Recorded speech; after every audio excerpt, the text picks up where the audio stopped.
thermobaric weapon, also known as a fuel-air explosive (FAE) weapon, is a type of explosive that utilizes oxygen from the surrounding air to generate a high-temperature explosion. The term thermobaric comes from the Greek words for heat.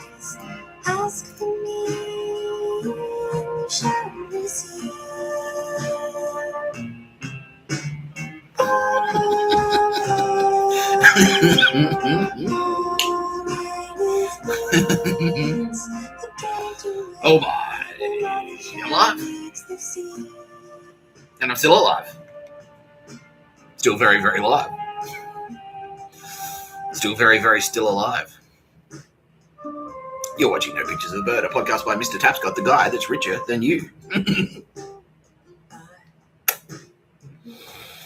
Joining me as always, Kitty Callaghan, representative by this Grand Island look.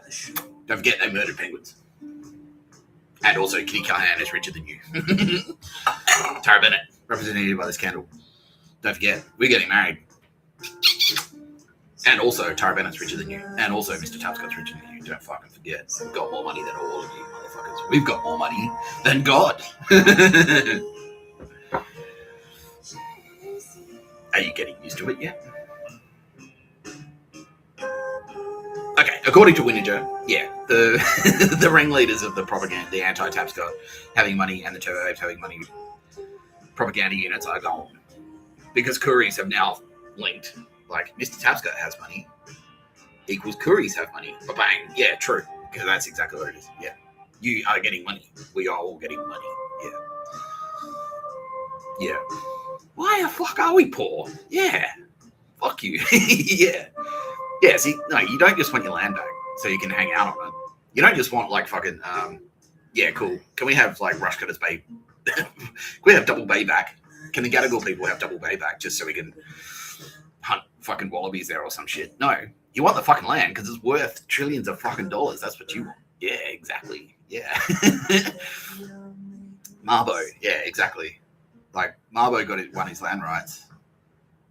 And all the Greens are on board. They're like, yeah, sick, we're behind this. Yeah, stop fucking around the Koories. Fuck you, Big Bunny. And the Koories whipped around. And this is an extremely fucking simplified version of the story. So I was like, nah, fuck you, Big Bunny. You can't just sweep in and steal my land. I'm going to fight you in the High Court. Wins the action. Wins the action. And then Greens are like, yeah, fuck you, Big Bunny. And like, yeah, Koories, yeah. The Koories like, yeah, fuck you, Big Money. Woo, bang. And the Green's like, so what are you going to do with it now? I'm like, well, we're going to mine the shit out of it. Green's like, what? It's like, yeah. Wait. We didn't say we weren't going to mine it. We just said we didn't want Big Mining to steal it from us. We want to mine it. We want the money. Fuckhead. Oh, the Koories aren't supposed to have money. Oh, fuck you. Yeah, no, Koories. You're getting rich. You're getting paid. You too, African Americans. I'm rich, bitch. That's it. Yeah, let's play that.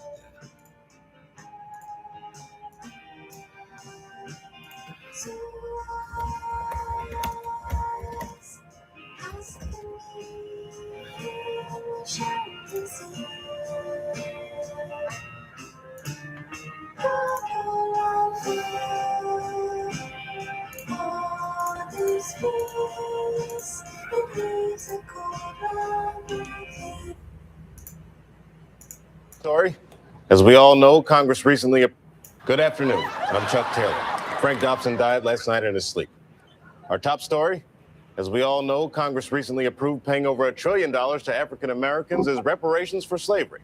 Well, today, the first checks were sent out. Wendy Mullen is standing by live in Queens with more. Wendy? Thanks, Chuck. We're standing here in front of the Olympic Liquor Store in Queens, where scores of African Americans have been lined up for hours. We spoke to a few of them earlier. Ladies, maybe get a word? Hide the money, y'all. There's poor people around. What you broke? Sir, now that you got your check, do you plan on quitting your job driving this truck? Truck driver? I ain't no truck driver. I'm a janitor. Janitor? That's right, baby. I just bought this truck straight cash. And I got enough cigarettes to last me and my family for the rest of our lives. I'm rich. So, Chuck, as you can see, it's been a pretty amazing day. Back to you. Well, these checks aren't just affecting things on Beach Street. Wall Street is having a big day as well. Our financial correspondent, Michael Peterson, is there. Michael, what's happening?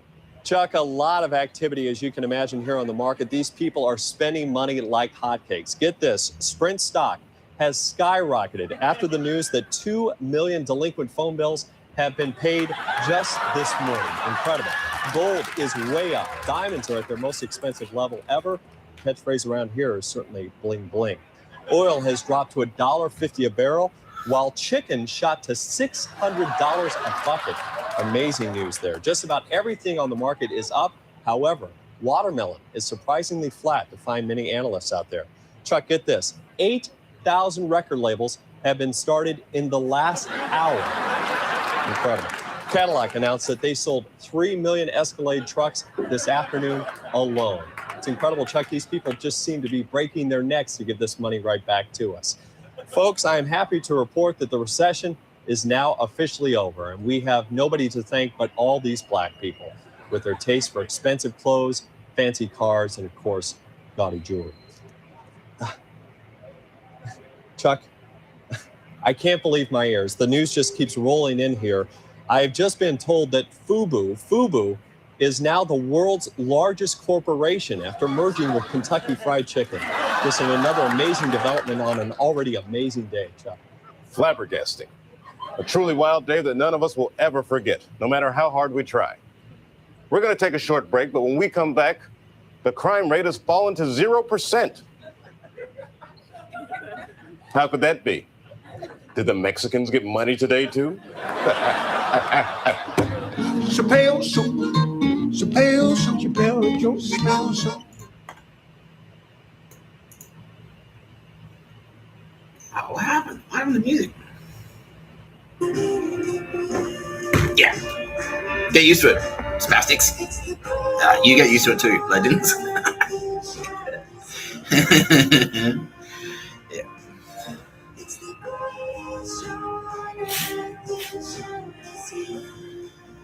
Okay. We have got another cracker of an episode. We're going to continue our takedown. More revelations about Scott now that I've only just been made aware of just then. This just in. Scott Nell has actually been fucking around with me. He didn't realize it. He didn't realize but he wasn't targeting me specifically. He thought he was fucking around with someone else, but he's actually fucking around with me. He didn't realize it was the same guy until like fucking just recently, basically.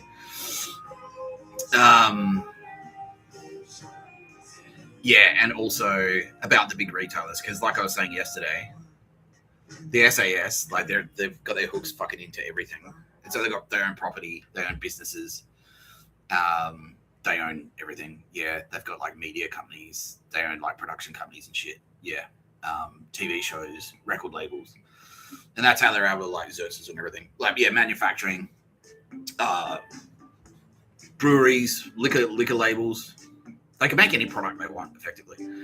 Yeah, they know how to they can manufacture anything. Yeah, because they're film and television production. So whenever you see like a sketch on like fucking SNL, like that one, like couple of beers, and he's got like a little bump, and it looks like professional, like a product, like it looks real, like a real product that you get off a supermarket shelf. They've got the manufacturing facilities for all of that. The SAS do. They've got makeup studios. They've got costume design departments. That's how they can make like scary homeless dudes jump out at you and things like that. They may not actually be a homeless dude. More often than not, they are. But they can do that. They can make people look injured and shit. If they want to hassle someone, like if they want to send a threat, they can make it look like some guy's got one arm and he'll jump out in front of you and go, look at me, you will lose your arm. You know. Yeah, they'll do shit like that. They'll send someone out who kind of looks like you, but with their leg missing or something like that. And a lot of it's just like smoke and mirrors, prosthetics, like Hollywood. They own all of that shit. They own license plate printing presses. Sort of moment's notice, they can stick any license plate onto any vehicle. Yeah. So if they want to like send a message, and they do this shit to me all the time. Yeah, if they want to freak you out, you know, like my name's Frank Tapscott. Just off the top of my head, for example, and maybe they want to say you're evil, Nick Tapscott. So they print a plate that says NFT 666 and stick that on a fucking shitty old car and drive it past like that's you. But they own businesses as well. They own big businesses. And one of those big businesses is Harvey Norman.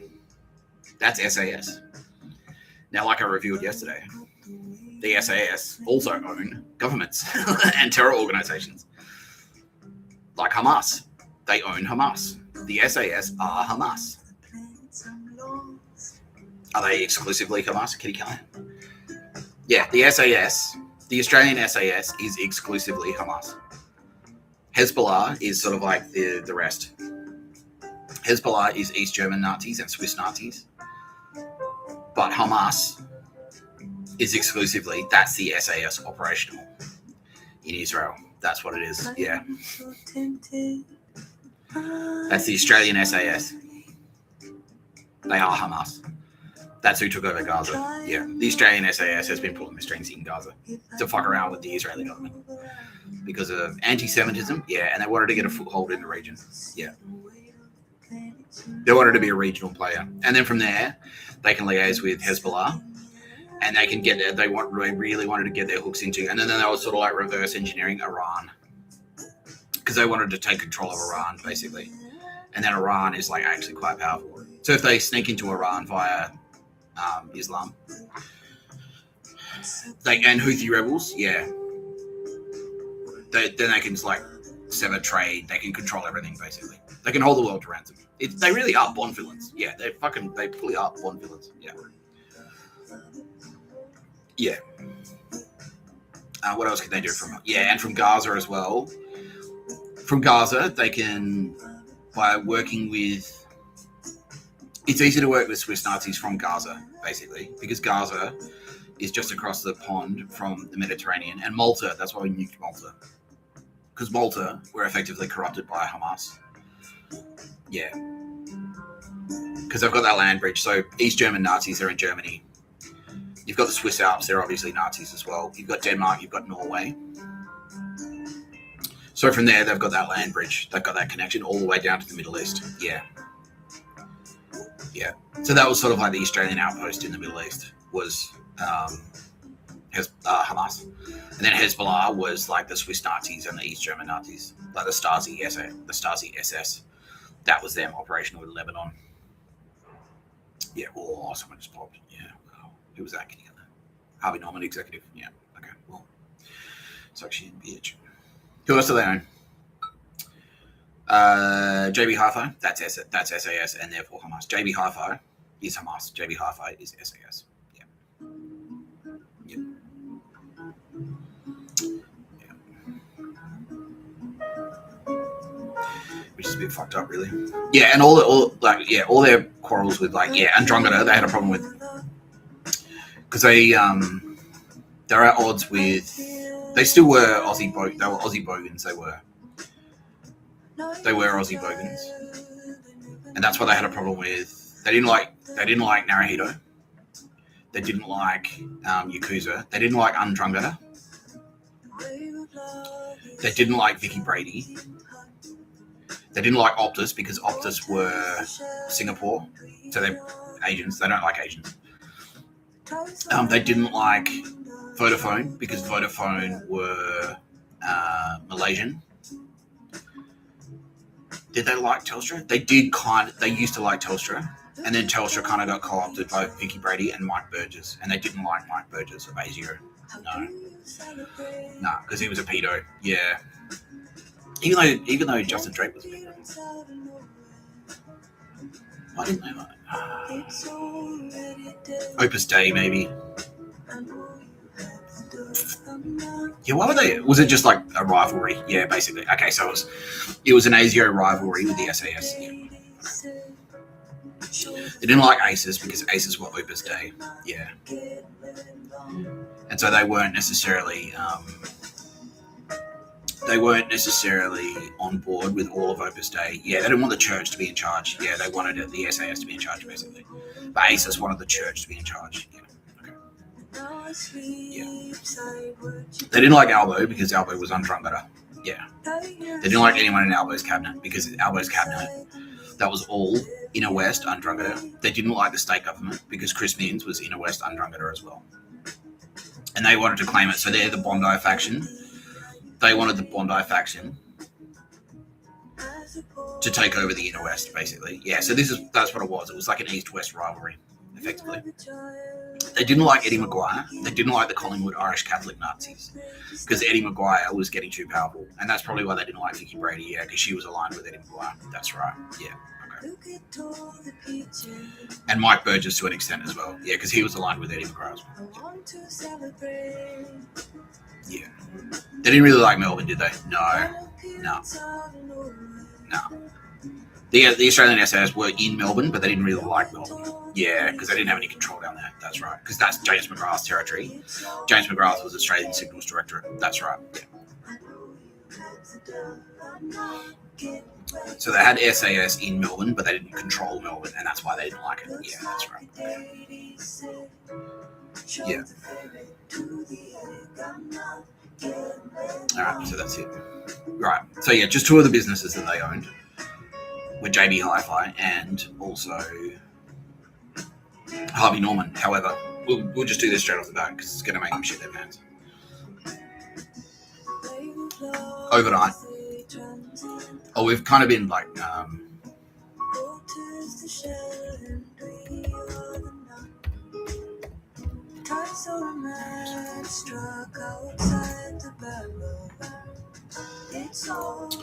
we've kind of been sort of like grooming him for a while.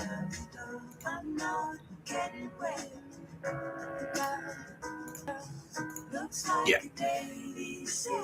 This guy flipped years ago. So he's probably going to survive. Who knows? If he survives jail, he'll survive. Yeah. Yeah, because we flipped him during the pandemic. We flipped him because if you remember the controversy, where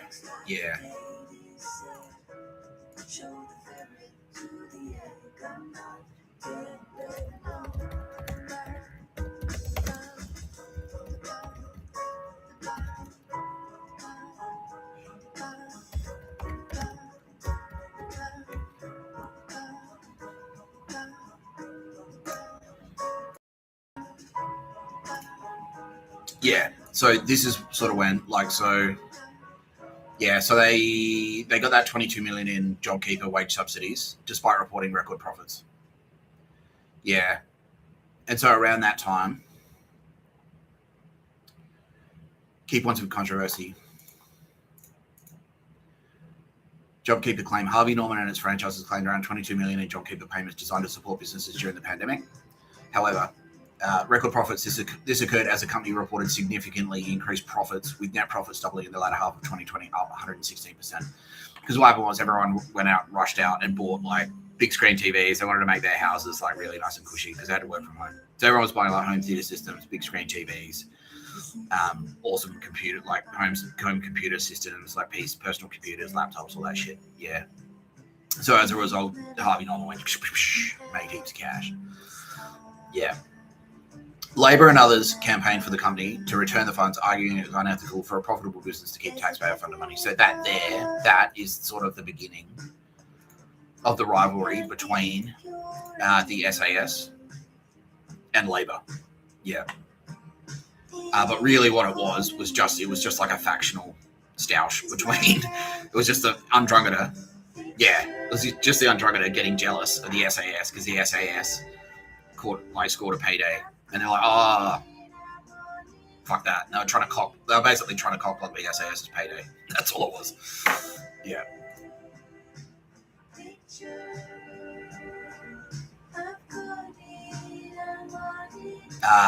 So Chairman Jerry Harvey refused to discuss the repayments publicly, citing personal views on the pandemic and JobKeeper, and faced criticism for enjoying substantial dividends while keeping the JobKeeper funds. Now, the reason for that, the reason he kept his fucking mouth shut is because around that time,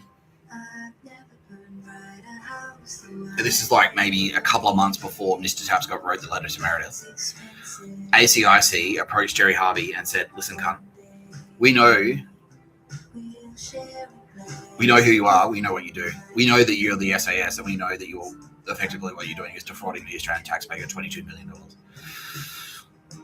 We also know you're Hamas, and we also know that you're a front for a terror organization. And we've got you connected to this many murders. How many murders connected to Harvey Norman?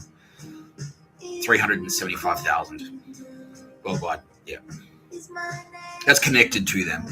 Yeah, they're connected to. So maybe they provided the intelligence. So maybe they sold someone a TV, and then the TV spied on them, and then they got murdered. Yeah.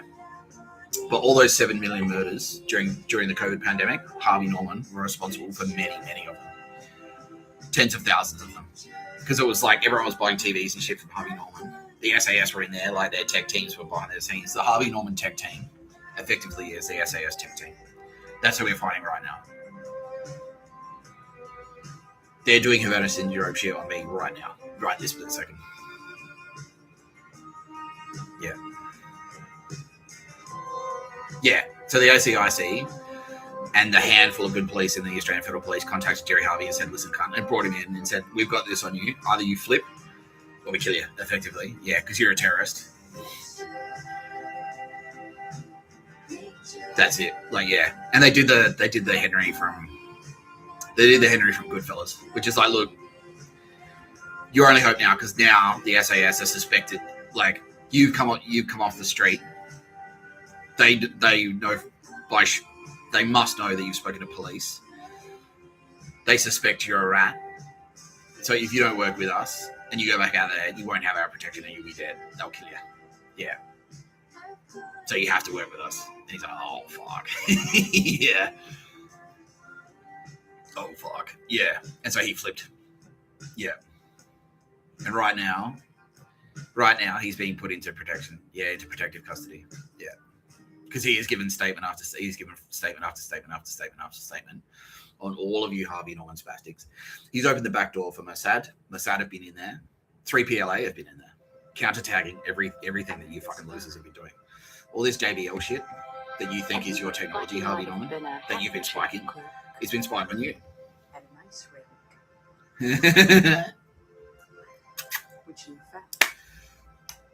That Amazon Alexa that the SAS stole from my car when I wrote it off on purpose on the way to Bathurst, it's gone to someone's house, and that has been spying on you, whoever the fuck got it. They're like, yeah, cool. It's been spying on you, you fucking loser. Because you're too arrogant. Yeah, you assume that, like, you didn't assume that a device that you've been using to spy on other people can also be used to spy on you, despite the fact I've said it directly. I've openly said it. I've explicitly said it millions of times. Well, not literally millions, but a bunch of times. It's like, I wonder if, that microphone. Someone took that microphone out of my car and sent it to the United States. It's like, gee, I wonder if a microphone could be used as a listening device. You fucking idiots. And someone, one of you Harvey Norman fucking losers took that Amazon Alexa back to your houses and plugged it in, connected it to your Wi-Fi network, and it's all right, thank you, that's all we needed. And it just went, cooked your whole fucking house, cooked your whole fucking neighborhood. Yeah. And that's what we're gonna play. Google Maps. I don't like losing Mr. Scott. Yeah, I think you meant to say, I don't like losing Mr. Tapscott, so.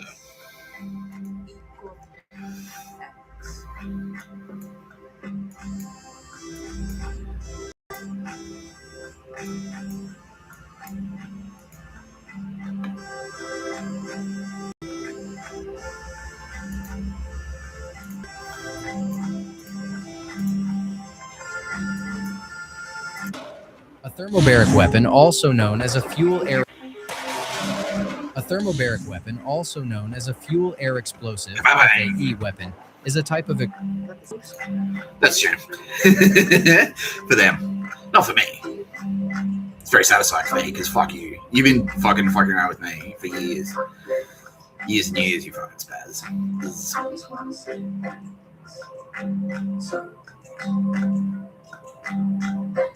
Fuck you. Yeah. All right. So.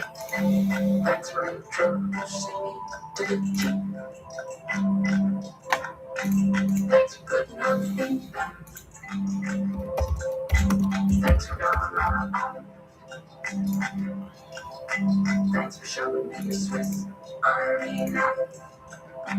Oh, no. Thanks for letting me grow your hair. Oh, look at that. Yeah, don't even get me started on Canberra. I will talk about Canberra. We'll do a whole episode on those fucking dogs. The Sydney tech scene is fucking cooked. Yeah, they're all SAS, by the way, as well. Canberra's SAS. Atlassian is SAS. Air Tasker were SAS adjacent. They didn't like them, though, because Tim Fung was Chinese. Yeah. Who else? Another one of the big ones. Yeah, there was another one in there. Anyway, big Sydney tech companies, Atlassian, at least Canva and Atlassian, they're both SAS. Yeah.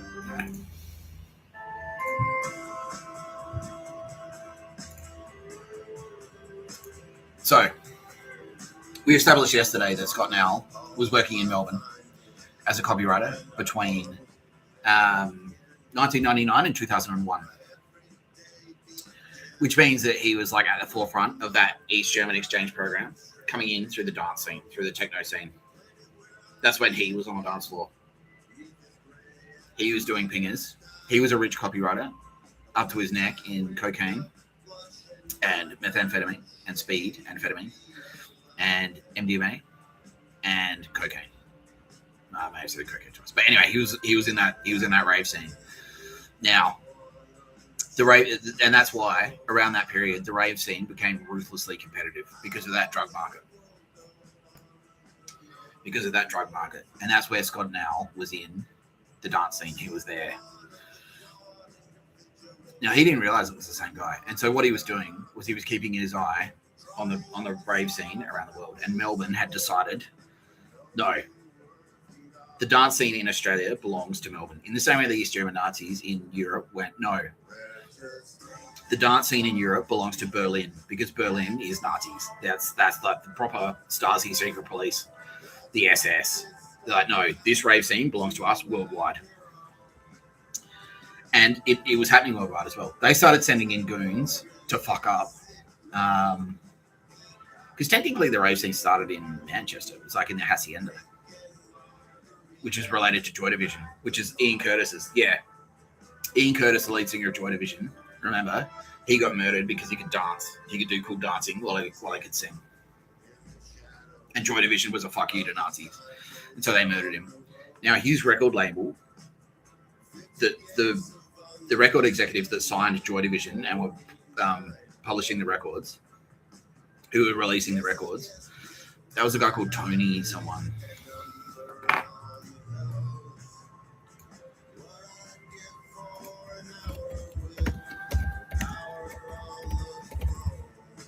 Tony Wilson, that's him.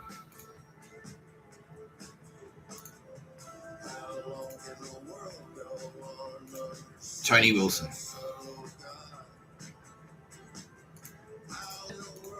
That was Tony Wilson. So Tony Wilson he ran a label. Yeah, I think it was Factory Records maybe. Or Factory was the recording studio. But anyway, Tony Wilson spotted Joy Division and signed them. And then he pretty much, when he realized, like, fuck, people are actually trying to kill us, when Ian Curtis got murdered. And so he jumped into bed with organised crime in the United Kingdom. And mixed in there as well were MI5 goons and also MI6 goons. Yeah.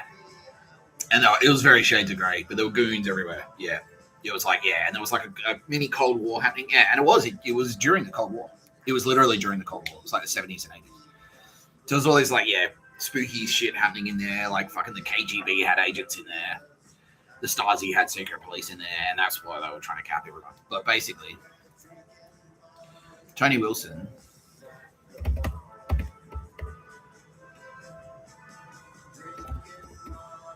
that's the end.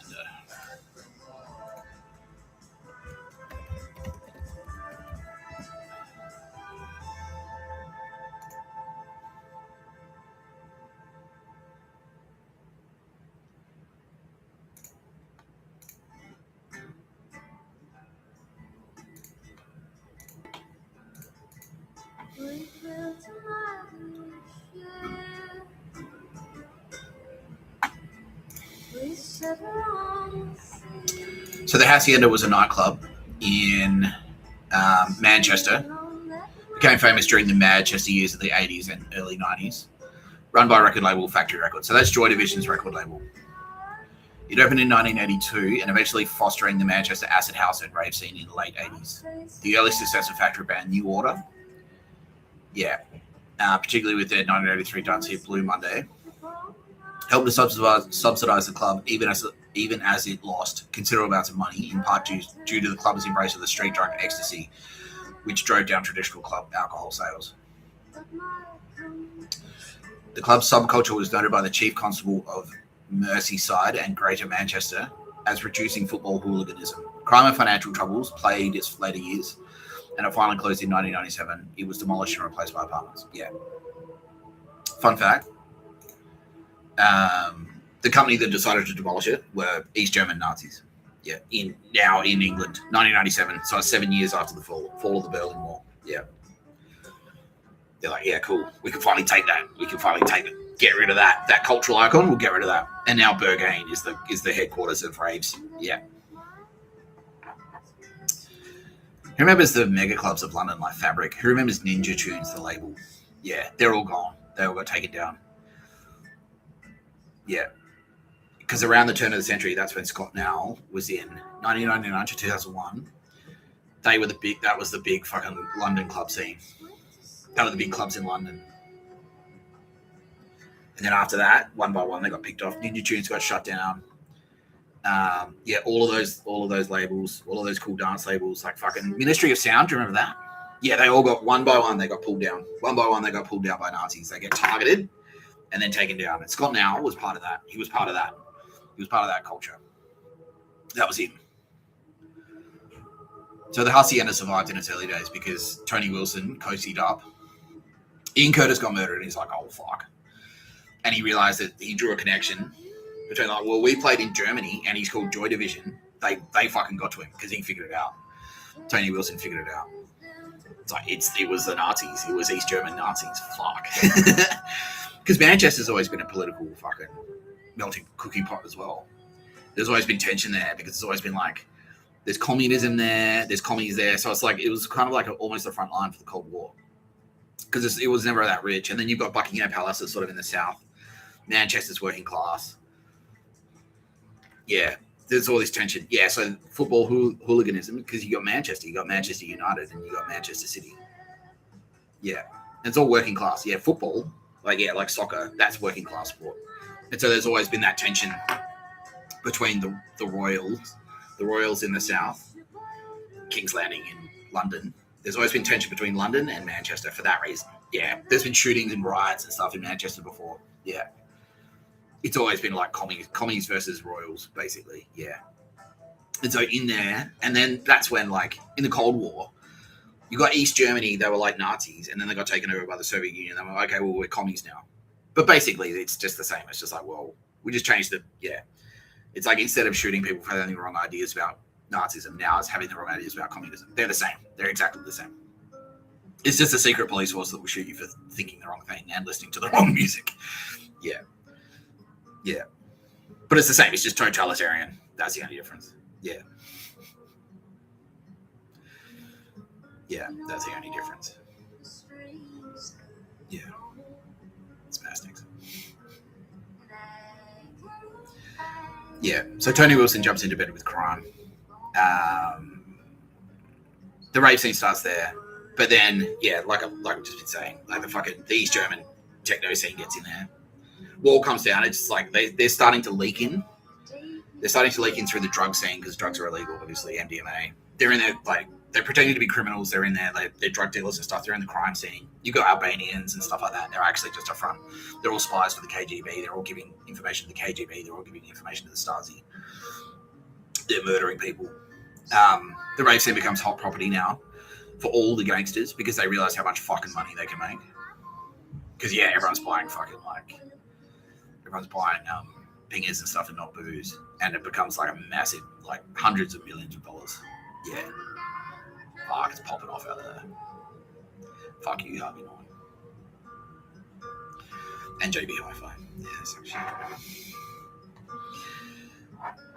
comes big money, especially in Melbourne. Because Melbourne's decided, okay, so Sydney is sunshine and beaches. Melbourne is nightclubs and bars and pubs. That's Melbourne. Melbourne is cold. It's nighttime. It's a nighttime city. We run the nighttime economy. Sydney is the daytime. It's sunny. It's beaches and surf and the daytime economy and surf lifesavers and all that shit. Suntan and six-pack abs and all that garbage. The gay scene, yeah. It's gay guys getting shredded and prancing around. Like, yeah. That shit. So as a result, the Melbourne drug market becomes massive, and it always kind of been controlled by painters and dockers. And this is when painters and dockers start to lose control of it. Because the Undrunga get in there with their nightclubs and their fucking... The painters and dockers don't know how to do... They know how to do standover. They know how to do robberies and fucking bash... They know violence. They know that stuff. They're bikies. But they don't necessarily know the finer points of running restaurants and running nightclubs and things like that. But the Undrunga do. So they kind of get their hooks in there then. And the Nazis do as well. And so they're in there as well. So the Nazis start flooding into Melbourne. Scott now is on that scene. And he's sort of been recruited by them quietly. He doesn't necessarily know he's working with them. And he's also been recruited by the SAS. And this is around the time the SAS start aligning with these German Nazis. Because they're at odds with Undrunga. And they're at odds with bikies. And so they start keeping an eye nationwide of what's going on in the rave scene. And that's where Mr. Tapscott enters the story.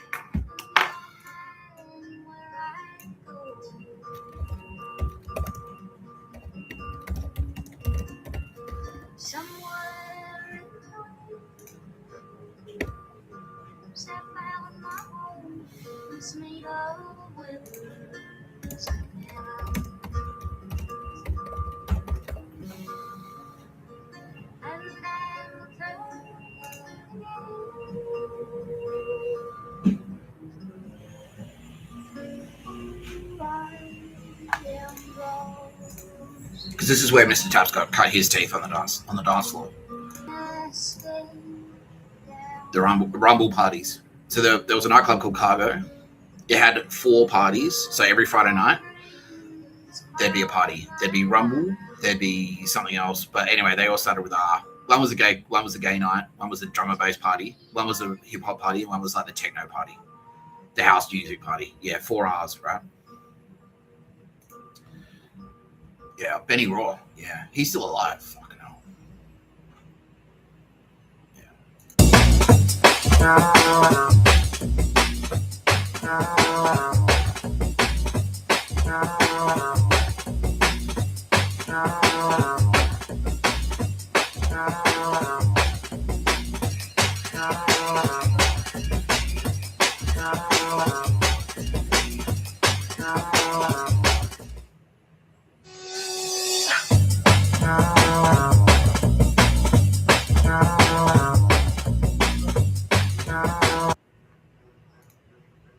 Yeah.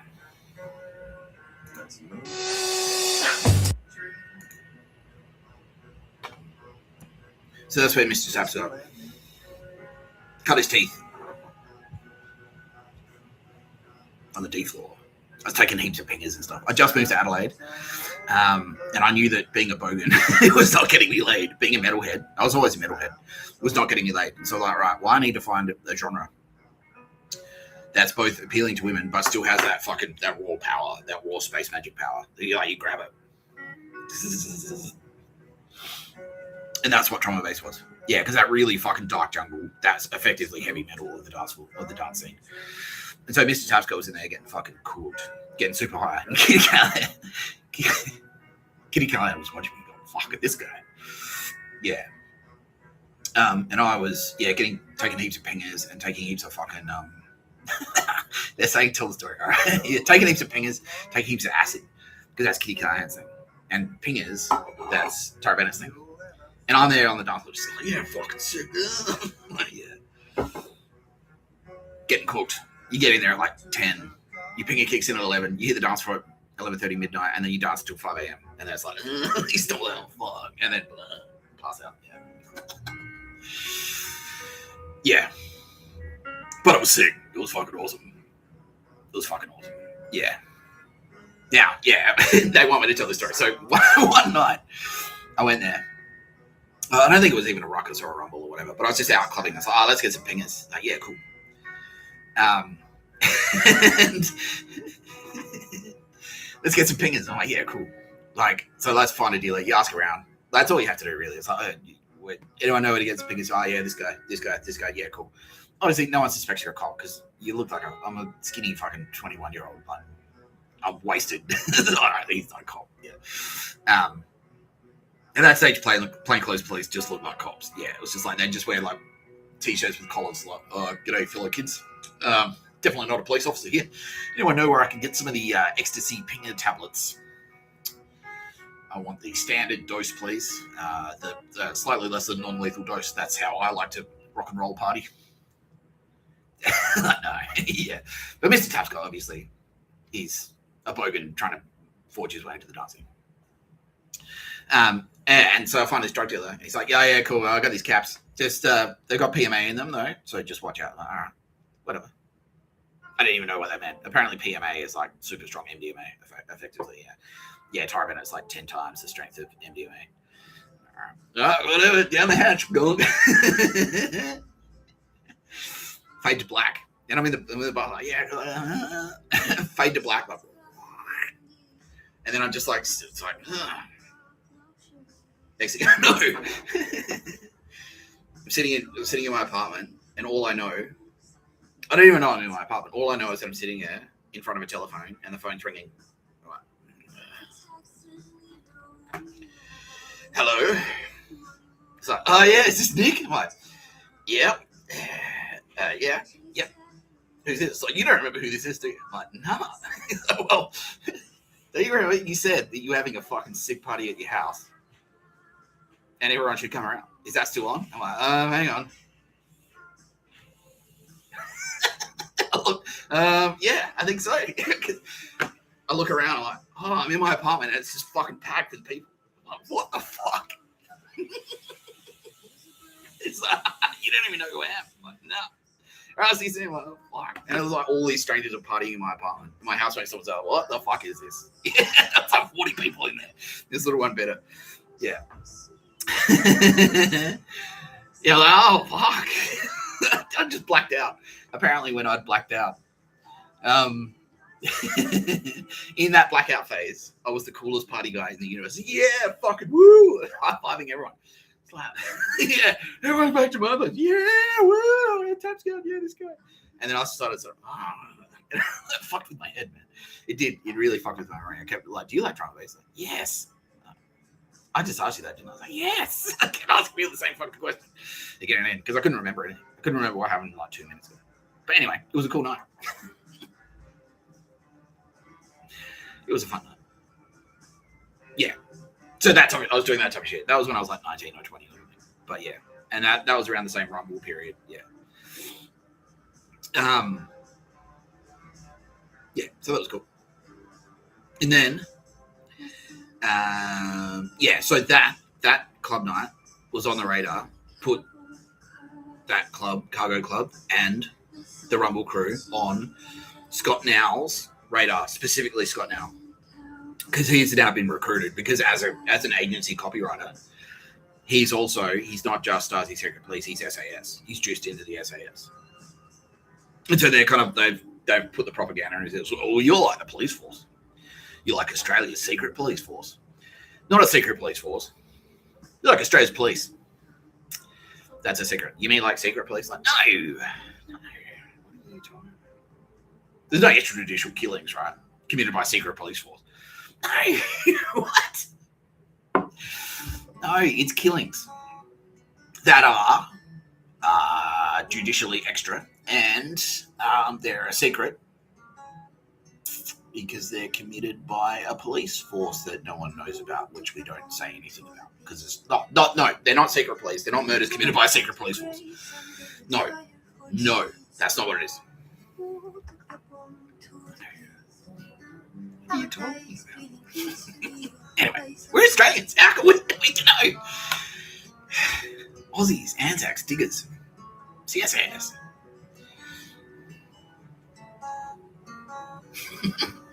So that's it.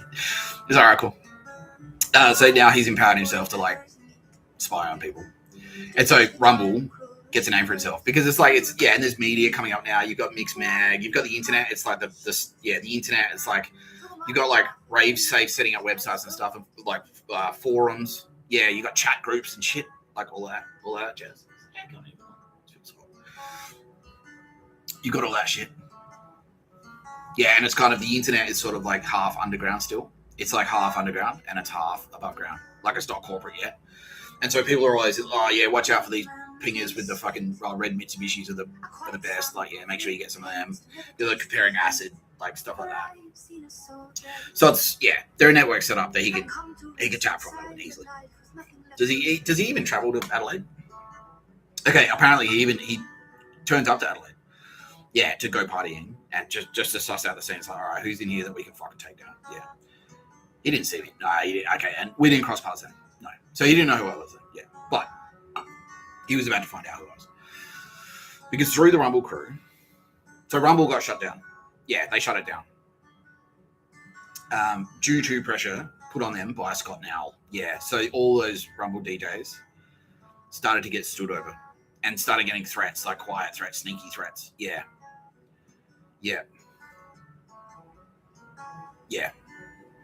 And that kind of blocked their ascension as well. Because they're like, well, we're famous DJs. Yeah, we should be playing like fucking warehouse parties and shit like that. We should be playing like big arenas. Yeah. And the SAS swooped in and said, don't do that. Nah, fuck you. Don't do it. Yeah. Yeah. They started clamping down. Yeah. Partially because they wanted to.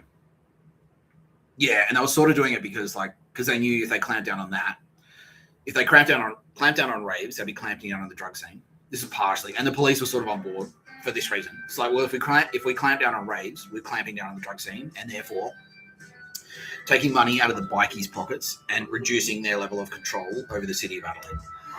Because Adelaide had always been run by the bikies. The mafia were in there, but they weren't the controlling faction. And the East German Nazis kind of wanted the Adelaide mafia to get bigger and bigger. And I was on that mafia's radar. Yeah. So they were kind of like, all right, well, let's get in here and try and control the drug scene, control the rave scene. And so they suppressed Rumble. So they put enough pressure on them and started making threats and things like that. Made it harder and harder to throw their parties. They started threatening the club owner, Larry. They started making threats against him. It's like, yeah, like you're for us, like you'll shut it down if you know what's good for you, that type of thing. Yeah, basically. Yeah, so now there was a bit of a spotlight on Adelaide. Because Adelaide is actually capable. Like fucking Jimmy Barnes is from Adelaide.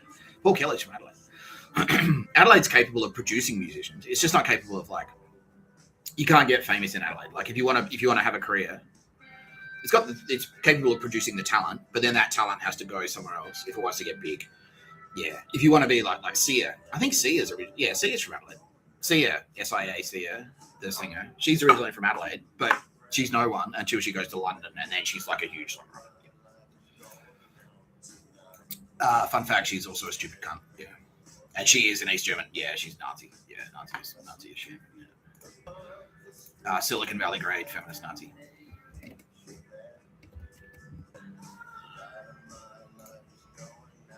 Yeah, look at that, pictures of a bird.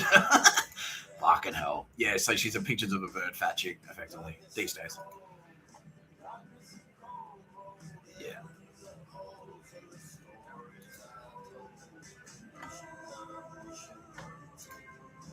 Yeah.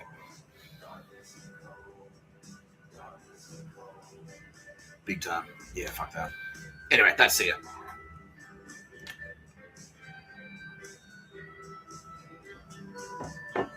So, Adelaide now has a bit of like scrutiny. It is now under scrutiny. Adelaide's now under a little bit of scrutiny, kind of globally as well. Because back in East Germany, they're like, right, we'll take over the rave scene because that's how we're going to infiltrate. We'll indoctrinate a bunch of kids this way, and it's a great way for us to get in there because it's outlaw. And this is how we can circumvent the local authorities. Because we can come in there, we can get into the rave scene, we can indoctrinate people, we can cultivate Stasi agents, we can spread propaganda, and all under the noses of the local authorities because it's all underground. It's an underground network. We can do it, and we can help finance ourselves. We can help finance our local operations with illicit drugs that we will help smuggle them in through our networks, right? Because now they've got so they've got since the fall of the Berlin Wall, so now they're dealing drugs in the United Kingdom. They're dealing drugs throughout Western Europe. They're almost in charge. They're dealing drugs. They're running cocaine, especially cocaine. They're making a shit ton of that. They've got their hooks into Amsterdam, that scene. They're all about that shit. But worldwide now they're proliferating their ideology and their intelligence networks. Their tentacles are coming through the rave scene. And one of those tentacles is now wrapped its way around via Scott now has wrapped its way around Adelaide. Yep.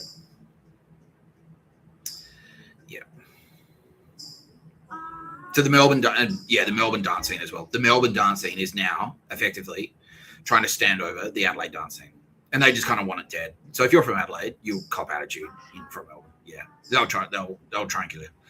They will. If you're a big up and coming DJ from Adelaide, they'll try and kill you. Yeah, either through gangsters, and the Melbourne gangsters are in there as well now. So this is like Carl Williams and that drug scene. This is around the time.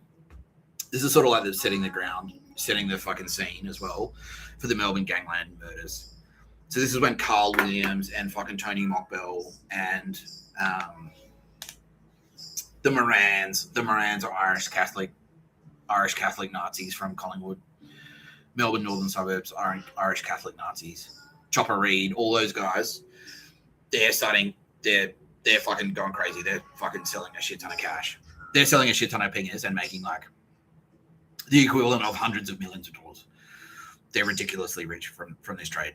And so they've got an investment now in suppressing the bikie factions in Adelaide and the dance scene in Adelaide. Yeah. So if someone in the dance scene in Melbourne wants you dead, if you're like a big up and comer on the dance scene, all they have to do, because there's so many gangsters floating around now dealing drugs, they just have to can I get 100 pingers, please? And 10 grams of coke, and also, can you take care of a problem for me? And they go, yeah, sure, no worries. I'll make a couple of calls, and then that's it. Done, easy. Yeah, they either disappear or they just get murdered. And at that time, they didn't have the fucking. Yeah, they get a hot shot. It's easy to do. Yeah, and all the moral panic now around MDMA is MDMA causes overdoses. Yeah, you could die. You could die if you take too many pingers. And they're kind of in there going, yeah, sick. And then that gives them the opportunity. It's he was on pingers and he died. So took 3 pingers in a weekend and then heart stopped. What can you do? Yeah. Easy. It's fucking easy. Yeah. So Mr. Tapscott is a very young, fresh-faced, very naive party kid who really just wants to get high and meet a fucking nice lady. He was dating Natalia Cott at the time, but she was not into any of this dance shit. She was always at home. And so he was sort of out there on his own doing it. He had a girlfriend at home, but he wasn't reading that much. But he was about to start. Yeah, that's right. Yeah, when I turned 21, I dumped Nat. And then I started banging heaps of fucking hot girls in the scene. And then that put me on many other radars as well. Yeah. I was working at cafes though, and that put me on the Adelaide Mafia radar. And I was on the East German Nazi radar for that reason. And I was also living in Geezer Palace, which is a house in the middle of the CBD that I mentioned before.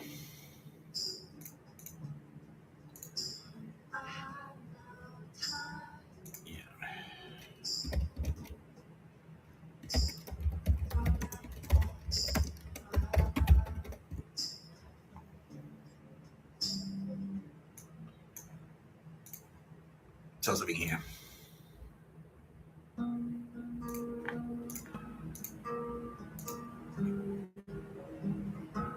Yeah, so that's Adelaide.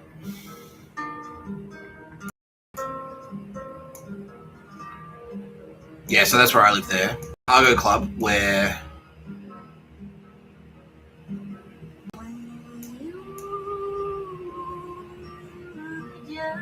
Cargo Club, where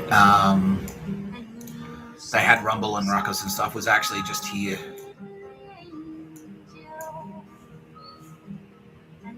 Yeah, so that's it there.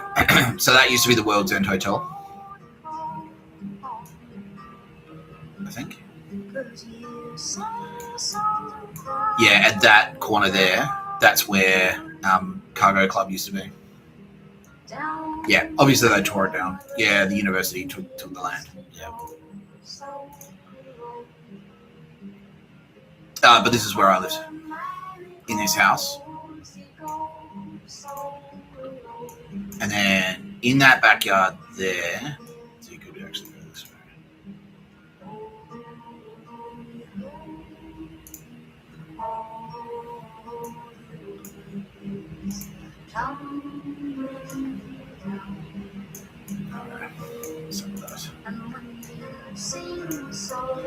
So yeah, in there.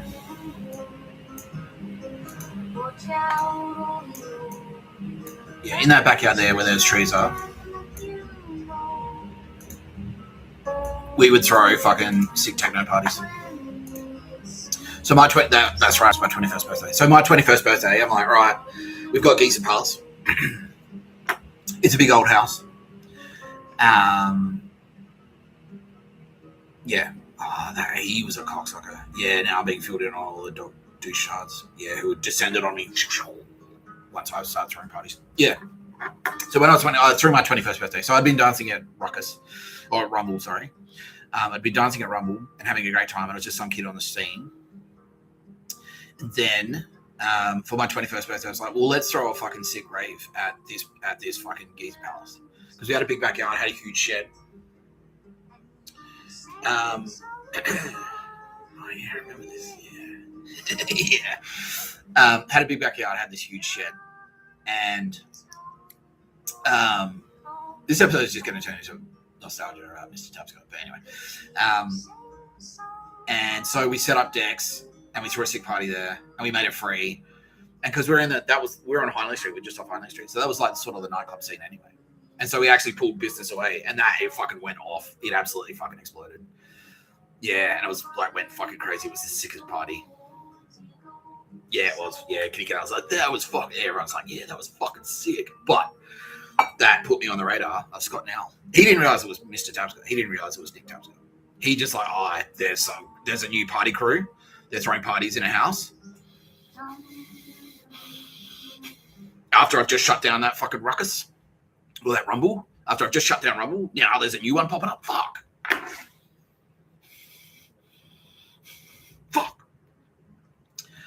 Yeah, because he was in Melbourne. So he worked in Melbourne until 2021. And that's when I did that. And he heard about it. Yeah. He's like, fucking shut that down. And then from that party, I met a guy called Connor Burt.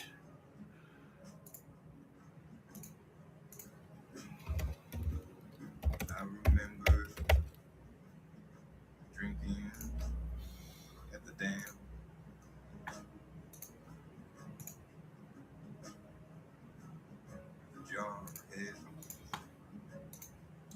Yeah, so Connor Burt, he was on the scene as well, and he approached me. He was working at Cargo where they used to have Rumble, and he approached me and said, "Yeah, I'm pretty sure he's dead now. Yeah, not because we killed him, because they murdered him. Yeah, someone else murdered him. Yeah, that guy. Yeah."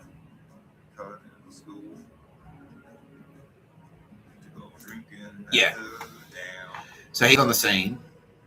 He was working at Cargo Bar where they used to have Rumble, and he was like Mr. Tapscott, nostalgic for the old Rumble parties because they were fucking sick. And he turned up. He turned up to, and so did a bunch of other people. Local club scenes. There's bars and clubs and stuff around everywhere. And the drum and bass scene, we actually did have like a little bit of a crew. It was like, oh yeah, cool. Foo, I know that guy. Yeah, Benny K, I know that guy is a local drug dealer and stuff. And so he goes to me like, well, you threw a sick party at your house and I want to throw sick parties. I want to put drum and bass back on at Cargo. So let's do a drum and bass night at Cargo. And so me and him came up with Ruckus. Now, I kind of I helped coordinate the DJs and stuff. He came up with the name Ruckus. But what happened in the background is that Scott now he activated his fucking Stasi Secret Police network and said, no, whoever fucking threw that Geezer Palace party, because that's what they were called. They were called the Geezer. We called it Geezer Palace, and they became the Geezer Palace parties. He's like, no, whoever threw that Geezer Palace parties, I don't want them anywhere near the fucking dance scene. Like, fucking suppress them. And so that's when people started turning up to the parties. Like, and we had 5 of them. We threw 5 parties, and they kind of went like, the first one was amazing. The second one was amazing. The third one flopped because the suppression got out there and everyone got behind it as well. It's like, don't go to that guy's parties. He's the Brewster from Chibo. He's a fucking cunt. Yeah, he thinks he's awesome. Yeah. And people started turning up to I'm looking for a guy called Nick. Who's Nick? Do you know where Nick is? I'm like, I'm Nick. Like, yeah. Well, I'm just here to say your party's shit. I'm like, what the fuck? Yeah. People were coming out of the woodwork trying to find me specifically. Like, what the fuck is going on? Yeah. And like gossip's going around. And when I'm working at Ruckus, they're like, oh, no, you don't have, like, no, Ruckus is Connor, and that's it. It's like, no, I'm working on Ruckus as well. So you don't even work on it. I was like, I'm taking half the money. I've been taking half the money the whole time. Like, yeah, because what was happening in the background is the Stasi Secret Police were going around, fucking commissioned by Scott now, his network. So like, no, you don't run parties. And just like, whatever I said, it's like, that's not true. No, he didn't. He didn't throw parties at Geezer Palace.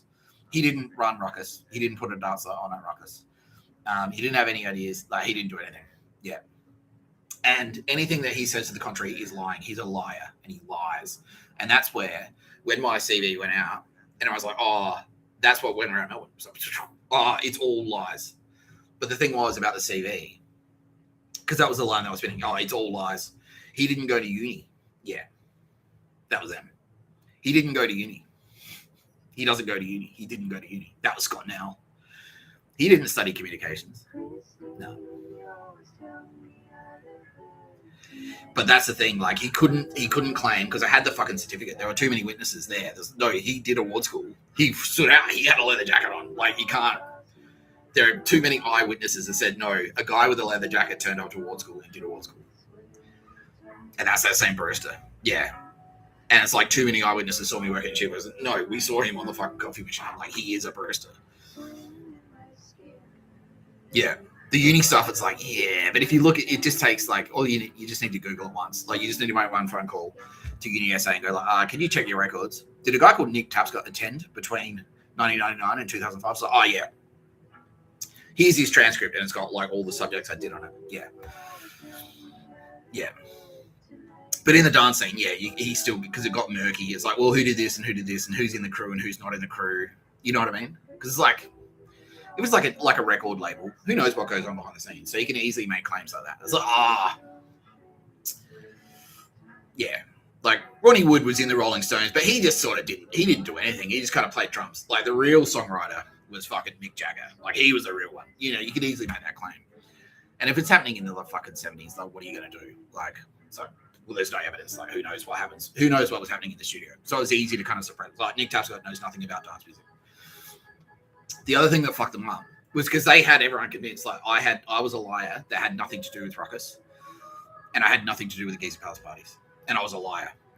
They had successfully delivered that message around Rockville Street, and they were aided by local mafia, and I dropped it up. Yeah. Yeah. Yeah, I was just a drug fuck loser, and that was it. Yeah. Yeah. Also, a couple of femos jumped on the bandwagon, a couple of girls who I had sex with, like, and then didn't call. Like, why don't you're my boyfriend now? I was like, what? No. I'm not your boyfriend. We had sex once. Like, what are you talking about? Yeah. Yeah. I hate you. Yeah, so they jumped on, no, yeah, cool. So they're happy to spread it around as well. Yeah. But when I joined I'm Gonna Fucking Kill You, and I started booking all the shows, and the thing that I did at the Grace Darling, I got all the credit for that. They're like, that was Nick Tapscott, the local promoter. He did that. Yeah, and I booked, like, I took I'm Gonna Fucking Kill You for being like just nothing. Like, it was Dave and Russell. Dave and Russell had been looking for a drummer for 2 years. I was in the band for a month, and suddenly we went from being like just two guys in a fucking in the Smacky Flats, like just fucking around on their guitars, to a band playing gigs and like selling out clubs around town. And I was getting all the credit for doing all the bookings. Yeah, so I was booking us at like Rocket Bar, the hottest club in town, and selling it out. Yeah. So it's very hard that all of those like, he's lying. He didn't really do all that. All of those arguments are starting to look like, well, look at all this evidence in the contrary. We've got countless eyewitnesses that saw him on a stage, like smashing the drums, you know. Yeah, there was a ruckus. We threw a Milo party, and like Connor brought in like another dude because he needed the venue. The guy was in Connor's ear going, I fucking hate Nick Tapscott. He reckons he's sick at throwing parties, but he's shit. I could throw a party. Fuck that guy. I fucking hate him. And he was actually Yakuza connected and so Nazi that way. Yeah, he's like Tets. Yeah, this guy called Tets. He's like, yeah, fuck you, Nick Tapscott. I fucking hate you. Yeah. Yeah, and they're like, he reckons he threw a rave and that's bullshit. Nah, you had nothing to do with that. That rave was shit. Yeah, you've got nothing to do with it. Yeah, nothing to do with it. And all these DJs coming out of the woodwork going like, you didn't pay me. Yeah, nothing to do with it. Like, well, what the fuck? I did pay you. Yeah, and fuck off. And it's like, you said I was going to get paid double. Like, no, I didn't say that at all. And fuck you. Yeah. And then like one bitch turned up to my house and she housed it and it's like, no, fuck off. She's calling me like, if it wasn't one thing, it was another. You said I could do the lighting. Like, no, I didn't. I did not say that. She's like, I've got the voicemail. She was one of the Stasi. That was her thing. Yeah. She was Stasi. So she's dead now. They killed her. Good. Because she fucking sucked. She was Stasi secret police. Zertzism specialist. She's like, yeah, you know how you like being a bitch and manipulating people? How about you do that semi-professionally for like a government agency? She's like, yeah, sick. So she starts targeting me. She latches onto me. Yeah, you know, it's like, oh yeah, you said my brother can DJ. That means you have to let me DJ too. Like, no, it doesn't. What are you talking about? So, okay, you can share a set with him. He can play for half an hour and you can play for half an hour, but you're splitting a set. DJ, yeah. She's like, okay, cool. And I'm like, DJ's get paid $50 an hour. So she comes and plays for half an hour. It's like, okay, here's your pay, $25. So what? He said DJs get paid $50. I'm like, no, I didn't. I said they get paid $50 an hour. You played for half an hour. You get paid $25. So fuck yeah, just goes low. How come talking this and this? You hate women, sexist, blah blah blah. Just like yeah. And then I was like, all right, fuck it, yeah. All right, fine. I'll give you $25 if it means I didn't say these words, but it was like I meant it. Yeah. She knew that this is what I meant. So I'll give you $25 if it ends this conversation. And what I meant by that was like, if I never have to speak to you again, I'll pay you $25. All right. And she knew that's what I meant. She went, oh. So, all right, will that get you to shut the fuck up? If I just give you $25? And she's like, yeah, okay, that's worth it for me. Yeah, that's worth it for me. That's a fair price for that outcome. I'll pay you $10,000 if I never see you again. Fuck you. Yeah. Yeah. And she was all sheepish. Here's your money. So, what are you going to do today? It's like, don't know, I haven't decided yet. Bang, slam the door in her face. Yeah. Stupid bitch. Yeah. In the meantime, Giza Palace House is now being infiltrated because of those parties. That's put me on a radar. And nerds are starting to infiltrate the house. One fuckstick moves in and decides it's my house. So Nick Tapscott, I tell you what to do. And he'd like go into the lounge room, take all the shit, all the rubbish, get all the garbage, and just chuck it in my room. What the fuck are you doing? It's like, that's all yours. No, it's not. I don't buy that. I don't read the fucking newspaper. It's like, well, I say it's yours, and so it's yours. Because someone was in his ear going, suppress Nick Tapscott. Yeah. And then he's like, oh, I'm going to let my friend move in. I'm like, okay. Does she understand that we're all dudes and this is a dude's house? It's like, yeah. And then as soon as she gets in, she's like, all right. Yeah. Immediately. It's like, nah, like, Nick, you're marrying my friend. I'm like, no, I'm not. She's like, I fucking hate you. And starts being a bitch. I'm like, all right, get the fuck out. Yeah. This is stupid. She's dead too now. They murdered her. Yeah. James Walker, who I live with, they murdered him too. Yeah. Yeah. We can find him. They murdered him during the pandemic.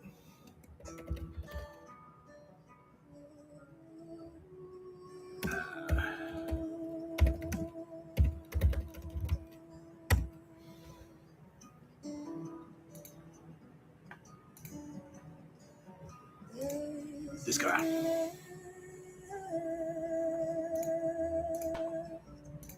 Yeah. James Walker. Yeah.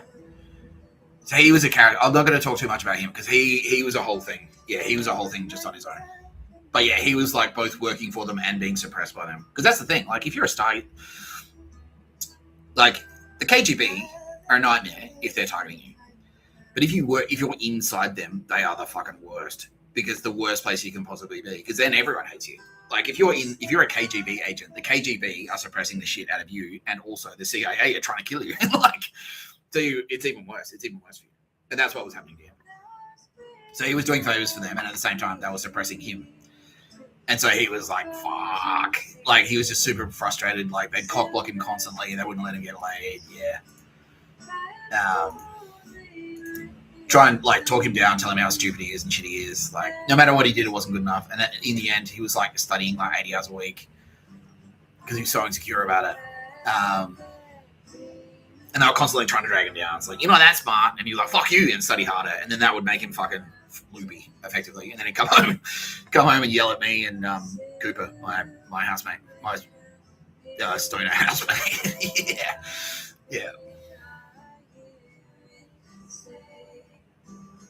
Yeah, so they looked at him and went, all right, you're not in the SAS.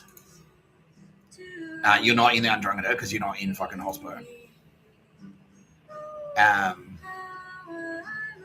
Yeah, you don't have any friends left.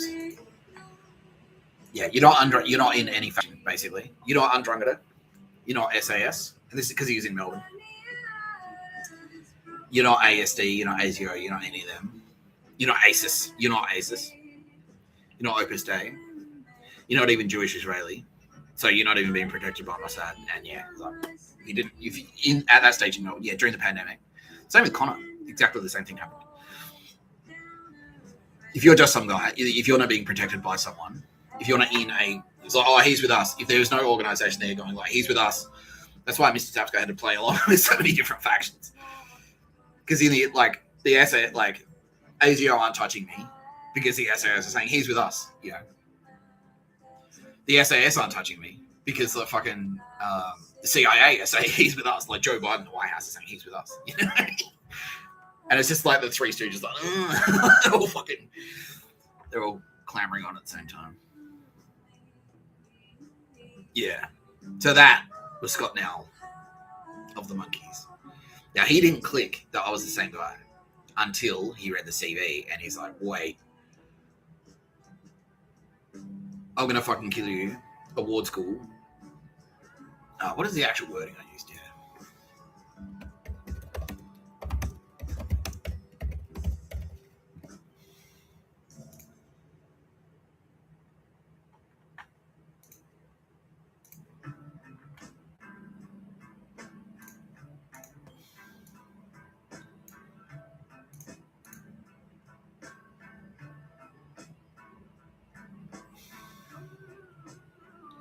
Yeah, so this is what fucked him up because his line had always been Nick Tapscott is a liar. Whatever he says isn't true. But on this CV, that's true. Plenty of witnesses. Yeah, because that was the thing. He's like, oh, I'll kill this guy because he did award school, and then whipping around going like, kill this guy because he's saying he did award school but didn't kill him, but didn't do it. It's like, wait, which one is it? You want us to kill him because he did do award school? Or you want us to kill him because he didn't do award school? So. What are you saying, Scott? He's like, oh, fuck. Yeah. Kill this guy because he did award school. Wait, but yesterday you said we should kill him because he didn't do award school. Did he do award school or he didn't do award school? Ah, fuck. And then there's enough witnesses like, no, you did it. Yeah, no, Ben Coulson's going around saying we should kill him because I met him at award school. And then Scott Nell saying like, but he didn't do award school. He's lying. It's like, well, hang on. No, we're confused. Yeah, we're confused, Scott. Yeah, so the SAS, to their credit, it's like, well, you can't argue that maybe he didn't do that well in award school, but he definitely did award school. Yeah. And there are enough, there are enough witnesses to say that, no, definitely did award school. There are enough witnesses to say, like, yeah, not that many people knew me. Like, they didn't have many connections to communications. Uni SA, yeah. but enough witnesses where they say like, oh yeah, and because this is a demonstration as well. This is product demo. So well, clearly he can write. So maybe you know he's okay. This is a fairly strong indication that he has studied professional writing. Yeah, enough people. Yeah, I was literally like publicly visible on the street at these cafes. Like people, I was famous for working at them. Everyone knew the barista from Arcadia and Distant Post. I worked at Alkiston, and there are enough witnesses to say that I worked there. All of that is true because all of those people were saying, yeah, because Karen had been out on the street saying, I work with Nick Tapscott at Clemenjet and I fucking hate him. And so that, again, so he can't say he didn't work at Clemenjet because Karen Quinn's out there saying, that guy worked at Clemenjet and that's why I fucking hate him. Yeah. So all of this is true and undisputable. Yeah, IGF, yeah, I'm going to fucking kill you. That's undisputable. Yeah, while studying, I tried my hand at club promotion. When he read this, while studying, I tried my hand at club promotion. I've run about 60 individual events, including raves, house parties, and rock and roll pub shows. It never made me rich, but it was a super fun, happy way to pay some bills and drink free beer. Some of the skills even stuck, and so did some of the beers. To my waistline, that is.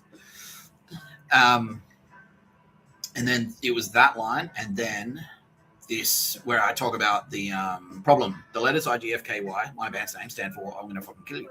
Most people in the Adelaide music scene reacted in the same way you just have and wrote us off as being dumb bogan metal. Solution: sign us up to the local folk music open mic under the pseudonym I Want to Hug and Kiss You and force people to listen. This would also communicate the core brand value of we're punk rock and we don't care. Result: everyone loved it and we take it more seriously from then on. After this, we were booked to support the band Die Die Die, who also loved it. So much in fact they made us their number one most friend and told everyone they knew in Australia how awesome we were. And then nothing happened, so I moved to Melbourne. Yeah. So when he read that, he's like, that's the same fucking guy. That's the same fucking guy. And that's when, yeah. So they were already trying to kill him before that. Then after he read that, he's like, yeah, trying to kill me. Yeah, he's like, fuck that guy. Yeah, and suppressing me and doing whatever he could. Yeah, effectively.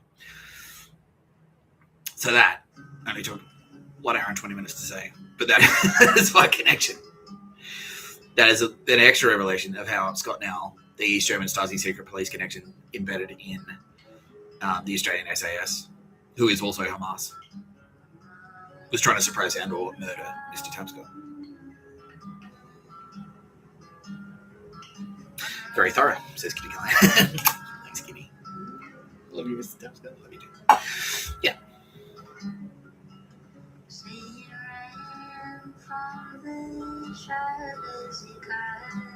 So, but we've got more cocksmashers to expose. I'm going to take a leak.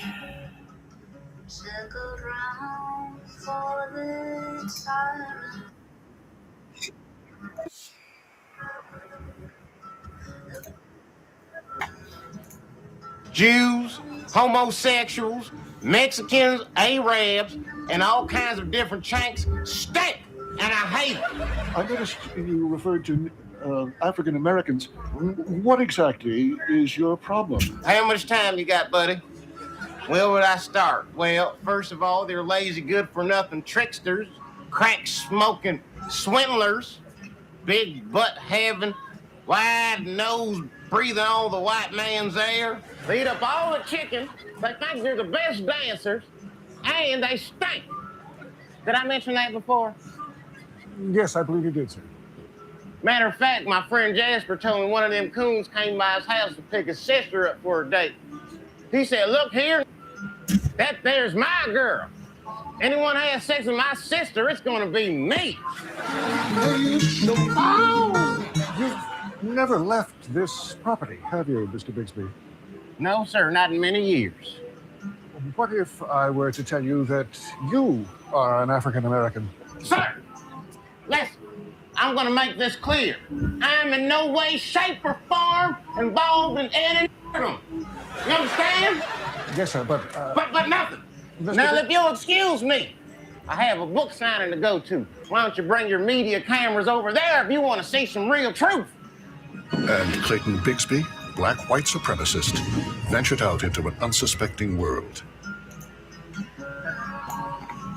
That's actually Kitty Callaghan Space Magic saying that's you, Mr. Tapscott, because you're in that white supremacist world. But you're a black guy, and you didn't realize you're being suppressed. They fucking hated you, and you didn't realize. And you were trying to be one of them. You were trying to work in advertising, and you were trying to be in the rave scene, and you were trying to be an undrunketed dude working in a restaurant. But they all fucking hated you because you're a black guy. You didn't realize it. You thought, yeah, you're blind. Yeah. I'm fully on board for the East German agenda. Yeah, but really, I'm like, oh fuck, I'm a Jew. Yeah. Yeah. Anyway, let's talk about this bitch.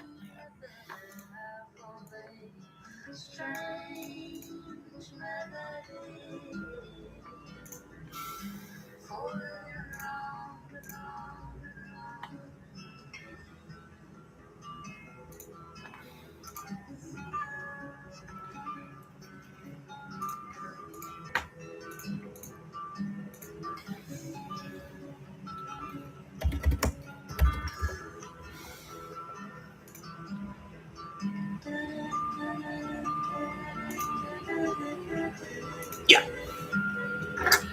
Tara Ford. She has been trying to murder Mr. Tapscott.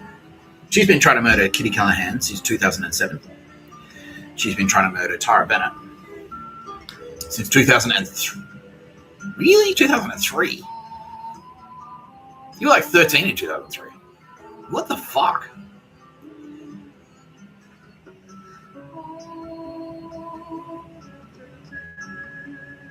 Through SAS, yeah. Fucking hell. 2003, Tara, the 13-year-old girl, the cute 13-year-old blonde lady, somehow got on. How the fuck did that happen, Tara Bennett? Through her father, basically. Yeah, so Tara Ford. Because Tara Ford was in the UK in 2003. How the fuck did she hear about you back then? Did you do something in school? Yeah, you wrote a story in school. Tara Ford read it. Oh, yeah. Were you working for ABC Radio in 2006? Yeah.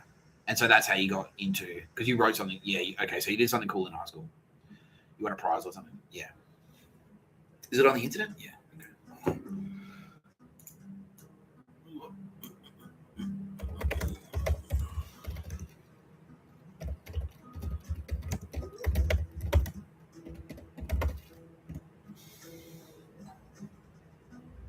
I love my mother. I love my father. Okay. Right. I love my sister. I'm jealous. No. Too. No, of course not, sweetheart. I get jealous. I bought this kid. No, I'll explain. No, it's just like, I wish I win an award. Yeah, it just makes me feel bad that I've never won an award. That's all. Yeah. So no, it's not. I don't hold it against you. Like, I'm just like, yeah. Well, I would. Yeah. But no, you know me, Tara Bennett. Yeah. Why would I? If I would have run, I would have run in the opposite direction if I was going to get jealous of you. It was the opposite. It's like, oh fuck, she's amazing. Yeah. Okay. Yeah. Okay. So Tara Bennett won one of these. I am a rock. Riser. Yeah. Okay. And I owe it all to you.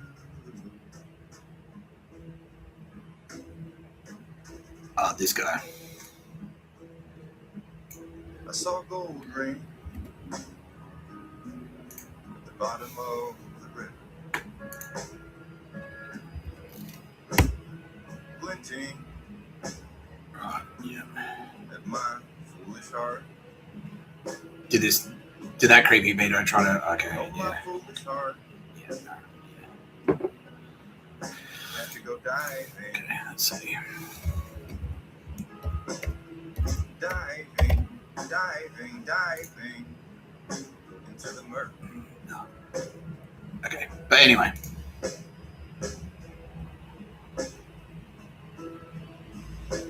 From the bottom of the river, I looked up for the song which had shattered in the water.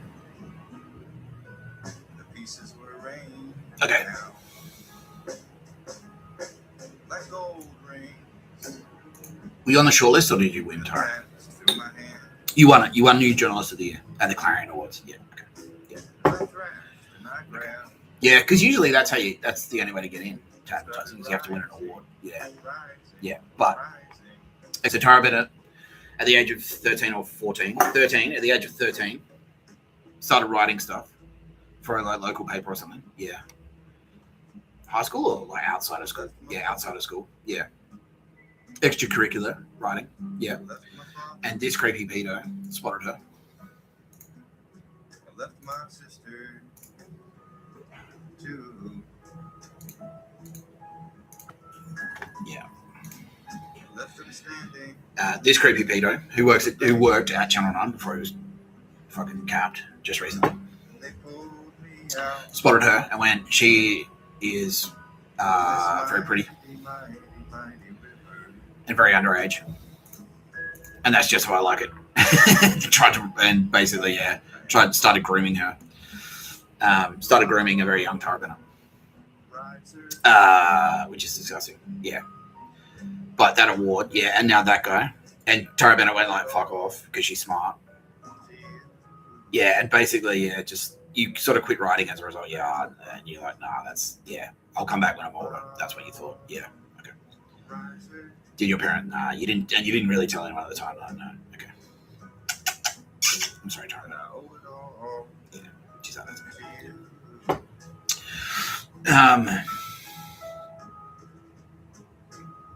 Yeah. Did you win the award and then he got to you, or did he give you the award because he's like, well, I gave you an award, now you got to pay me back? Like, yeah, that's disgusting. Great. Yeah. Yeah. I love my sister. Yeah. Okay. But that put her, and then he made it because he was SAS, and so he made a call to this bitch. Pledge my love. Pledge my love to you. Yeah, and said to Tara Ford, keep your eyes peeled for Tara Bennett.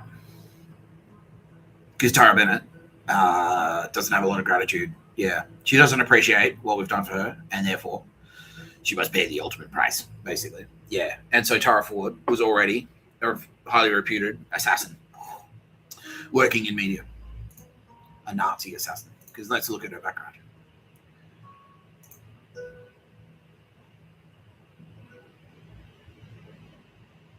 Yeah, so she's in London.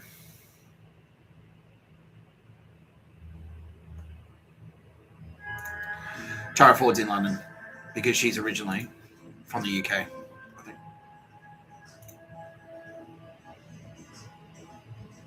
Oh, no.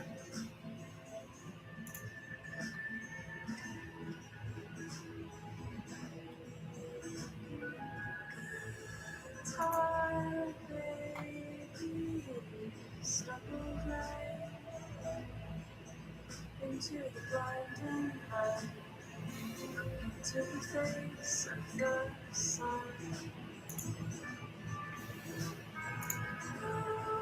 The Midwest sound of the way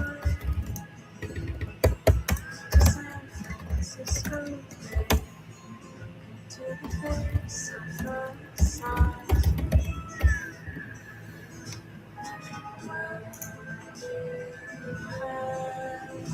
Yeah. No, she is originally from Australia. She's originally an Australian. Yeah, she's worked in Melbourne and Amsterdam. Yeah, okay.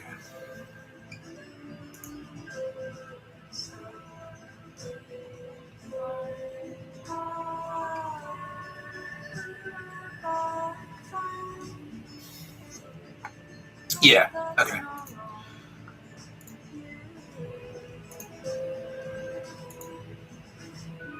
Right. So Tara Ford is still spending time. She's from Australia.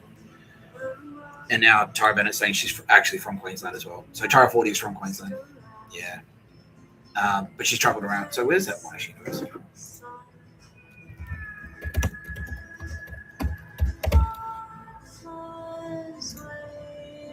Yeah. Okay. She's from Queensland. She grew up in Queensland. This is Tara Ford. Tara Ford grew up in Queensland, moved to Melbourne to study at Monash University, got her first couple of jobs there, and then went to London to work as a creative there. So she hit the big time. But the whole time, so Tara Ford was SAS from the age of 19. Yeah. She committed her first murder at 23. By the age of 29, she committed 72 murders. Because she'd gone to London, and in London, it's murder fucking capital there. London is out of control. And especially when Tara Ford was there. Because you've got all the, yeah.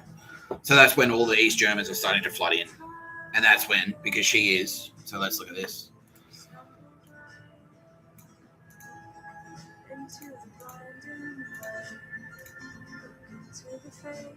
Okay, so just to refresh your memory. That is what she looks like.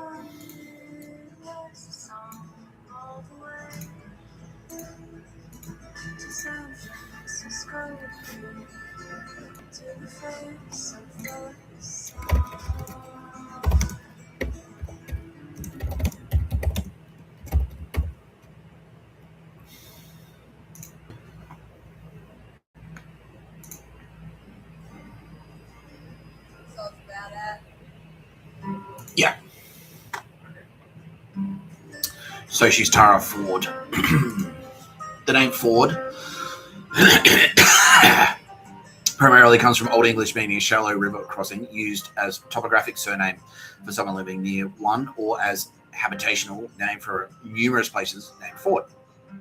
It also has Irish origins, an Anglicanization of Gaelic names like Magoila and Namath, where the ending was mistakenly thought to mean Ford, and even appeared as a name for the famous car company founder Henry Ford, whose family had English roots. Yeah. Yeah, Old English word for Ford. Irish origins. Yeah.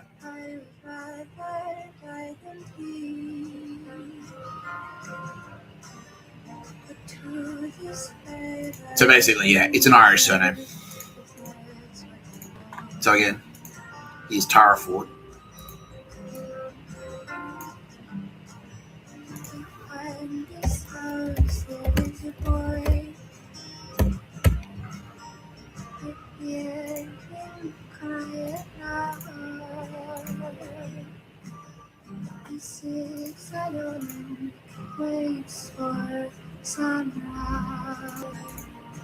And here's Henry Ford. Here's Tara Ford. And here's Henry Ford. I think you can see where I'm going with this.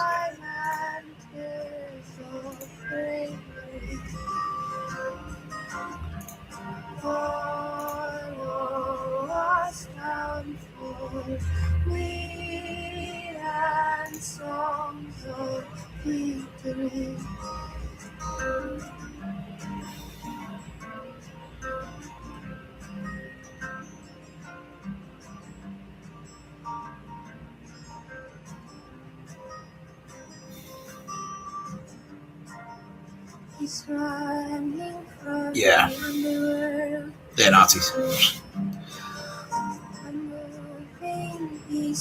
Henry Ford was born in July 30, 1863 on a farm in Springless Township, Michigan.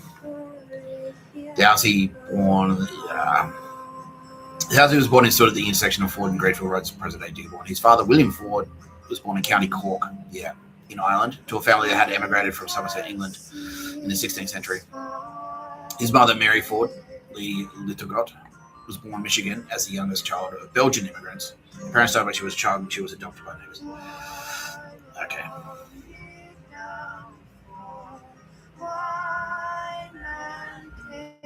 Henry Ford's siblings were John Ford, Margaret Ford. That's important because Margaret Ford. So these are his sisters: Margaret Ford, Jane Ford, and he's got a brother called William Ford, and another brother called Robert Ford. But Margaret Ford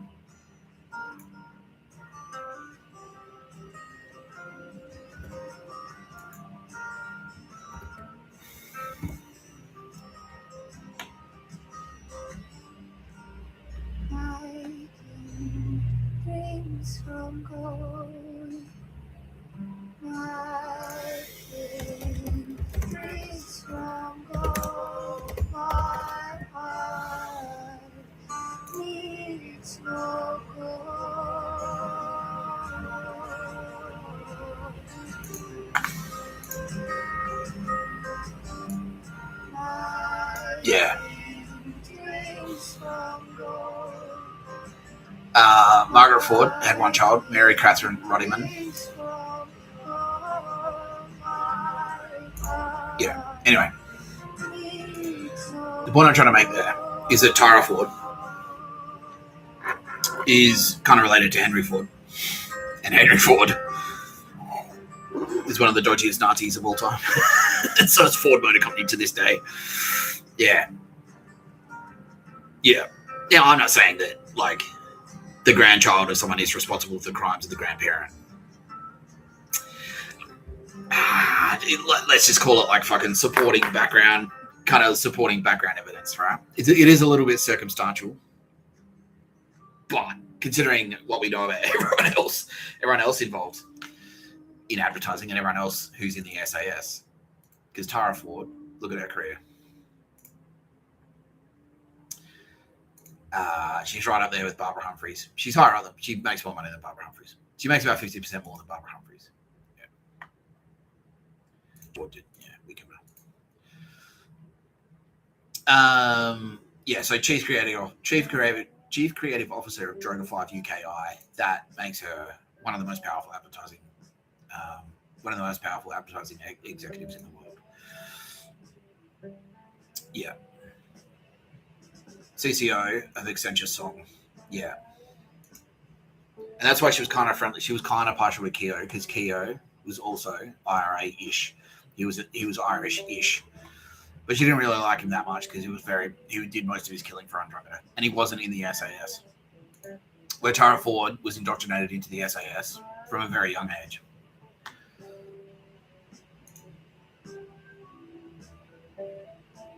Yeah, CCO DDB in 2019. She's a CCO. She's a CD at TBWA. She goes from ECD to CCO in the space of 2 years, which is quite a jump. Yeah, she's WK. She didn't stay there very long. But yeah, all of this experience in London, that whole time, from 1999 to 2004. So that's when Scott Nowell was in Melbourne. So that's where she's cutting most of her teeth on her murderousness.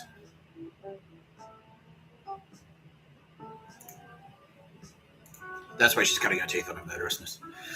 At the end of her life, she had murdered 724 people, according to Kitty Callaghan. 724 people. Yeah. That's Tara Ford. Yeah.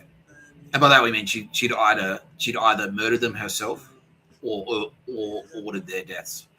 Now, if you remember me saying the other day, when Tara Bennett bought a house, provider house Hobart, and someone rang up her dad and said, "Did you authorize that? Did you buy her that house?" That was Tara Ford that made that phone call. Yeah. "Did you buy her that house, Steve Bennett?" And he's like, "No." He's like, "Well, would you have a problem if she disappeared?" He's like, "No." That was Tara Ford. Because Tara Ford's been, yeah, like I just said. Tara Ford's had Tara Bennett under surveillance. And it didn't help that both their names were Tara, by the way. She's like, "I don't need another fucking Tara out there tarnishing my brand." Yeah. They think like that. They do. They do think like that. Wait, they've got an Asian? I don't need another Asian out there. I'm the Asian one. Yeah. Wait, they've got a, this is, Scott Detrick would think this to himself. Like, if another fat dude came into the agency, he's like, "We've already got a fat guy. We've already got a fat one. I'm the fat one." Yeah. So Tara Ford legitimately was thinking, "I don't need another Tara out there who's creative and good at writing." Yeah, so Tara Bennett was on Tara Ford's list since then. Yeah. Compounded by, like, the fact that creepy other media dude was, like, trying to root her, trying to rape her. And she said no. And so he made a call to Tara Ford, "Heads up. Here's one you might want to keep your eye on." So Tara Ford has tried to kill Tara Bennett 632 times. Yeah. Thwarted half the time via space magic and half the time via the military grade protection that Tara Bennett's had since the age of 15. When intelligence was circulating that she was a target for pedophiles and she resisted them.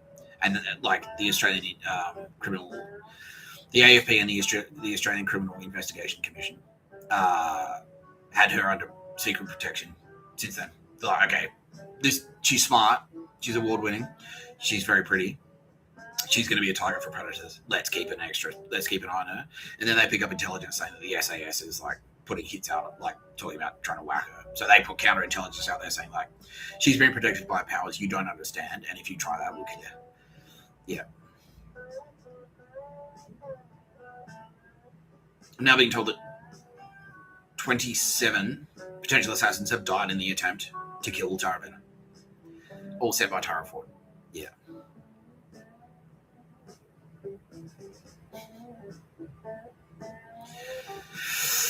Dog shit.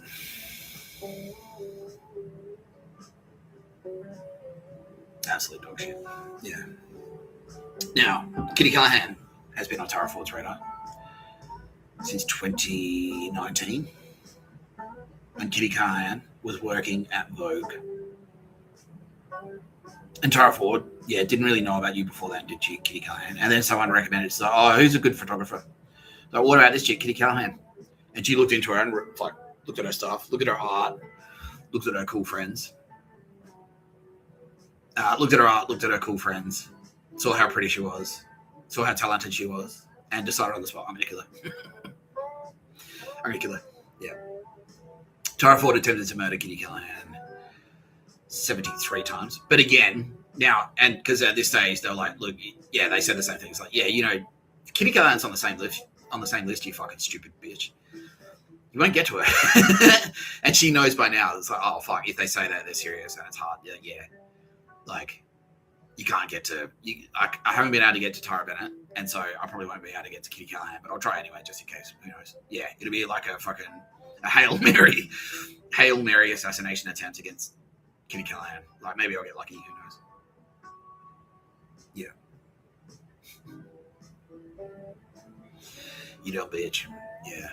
Now, Mr. Tapscott has been on Tara Ford's radar since before the CV. Since his award school application. Around the same time as I was on Matt, because she saw it, at the same time Matt Burton saw it and thought the same thing. Fuck that guy. I fucking hate him. Yeah. I fucking hate this guy. Yeah. And then when the CV came out, she was like, steam coming out of her ears, like the whole bit, And then she read Burnt Out. She's like, oh, fuck, how can I hate him more? How can I hate him even more? Yeah, and I was trying to connect with her on LinkedIn and shit. She just wouldn't accept my fucking connections. Sending her my CV and stuff like that, like trying to get in there. Yeah, and she's like, nah. She just like wouldn't engage with me. And I'm like, oh, what have I done?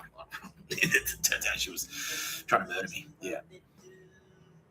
Yeah, and then she was watching me. She watched me get a job at SAS. She's like, he would never get a job. And then I got a job at SAS training. And she watched my work now. She's like, fuck, he can never get it. Yeah, he can never get into advertising because if this guy gets into advertising, he'll take all our jobs.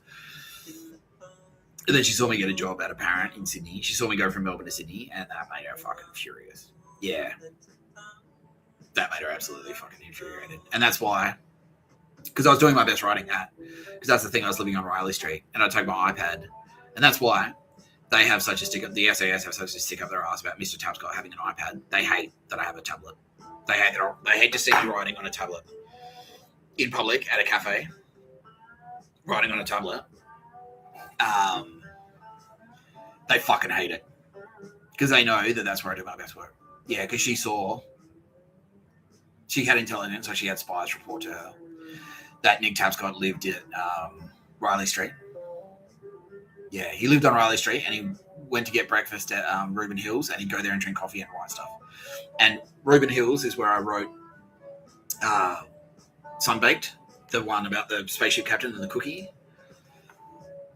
And it's also where I wrote Grown Up, the one about the guy like David and Gary David tells Gary to get fucked, and like, yeah, that one, yeah. So she knew that when I went there, and if it was a combination of Nick Tapscott, his iPad, and Reuben Hills, and when I was writing Well Connected stuff there, when I was going there to write Well Connected stuff, articles for Well Connected, and it was like blowing up the internet. All of this shit was fucking making her furious. And so she actually, what she did is she got the SAS in there. So the SAS infiltrated Reuben Hills. Reuben Hills was pictures of a bird, but it was actually pictures of a bird, SAS. It wasn't pictures of a bird, Australian Signals Directorate. And so she had SAS agents in there, or soldiers, or whatever the fuck you want to call them, specifically there to stop me from writing stuff. Yeah, they're like, if he's in there and he's writing stuff, like, kick him out, like, basically. Yeah, like, do you want anything else? You've been in there a bit, like, you're just going to order one coffee, like that type of thing. Like, I remember I was in there, and this is straight after the letter to Meredith. I went in there, and I like to have a friendly interaction. Yeah, and she pulled out all the staff who I was friendly with, and made sure that the chumps that went in there instead were really unfriendly and just assholes. Yeah. Yeah, and some guy, like, I'm there, like, writing, and some guy's like, kabang, kabang, stacking glasses, like, really loudly next to my head. Yeah, employing all the exorcism stuff. I'm getting fucking Havana syndrome while I'm in there. Yeah, the whole bit. The whole fucking bit. Yeah. Yeah.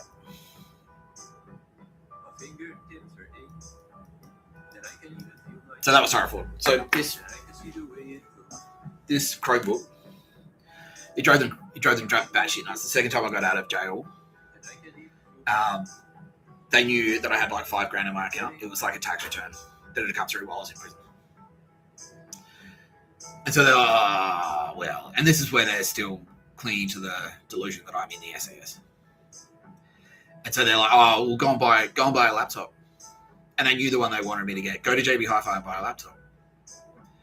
And I went in there, and the one they wanted me to get was like $2,500. And it was hot as shit. And I'm like, well, instead of that, I'll buy this Chromebook for $400 instead. And then they saw me and they realized what it was. It's a fucking tablet. Like, it sits on a desk, and it used to have a keyboard attached to it. It used to have a front-facing keyboard, and then you flop it down. It's like, fuck, he's got a tablet with a keyboard. Fuck. And the SAS was sending in, like, coughing children to Victor Harbour. I did this on purpose. I took the Chromebook out. I was like, well, all right. And I was like sending out feelers going, does anyone have a copy of the letter I sent to Meredith? Because I don't have it anymore. Yeah, there's one thing I haven't brought up yet. And that's that website that I wrote that got taken down. I'll show you.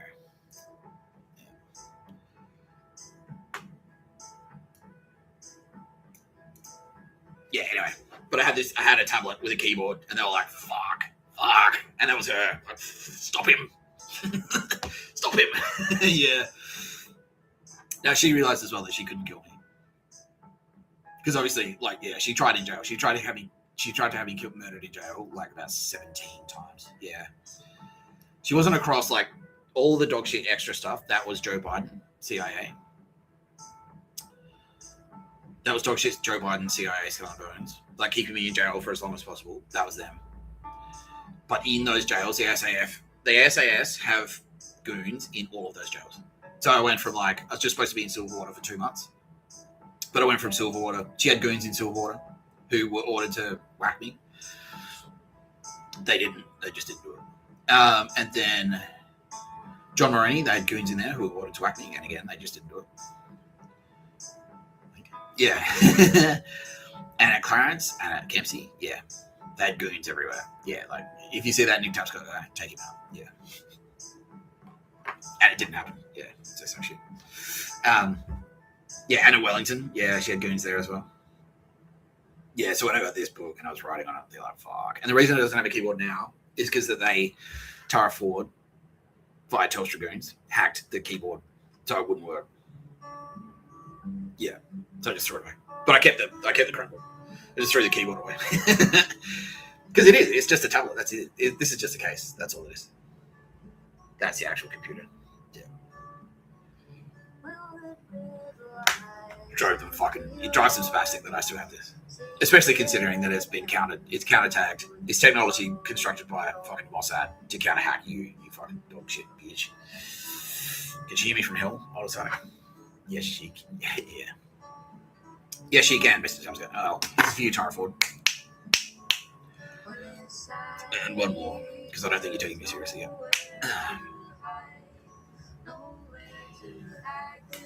Yeah.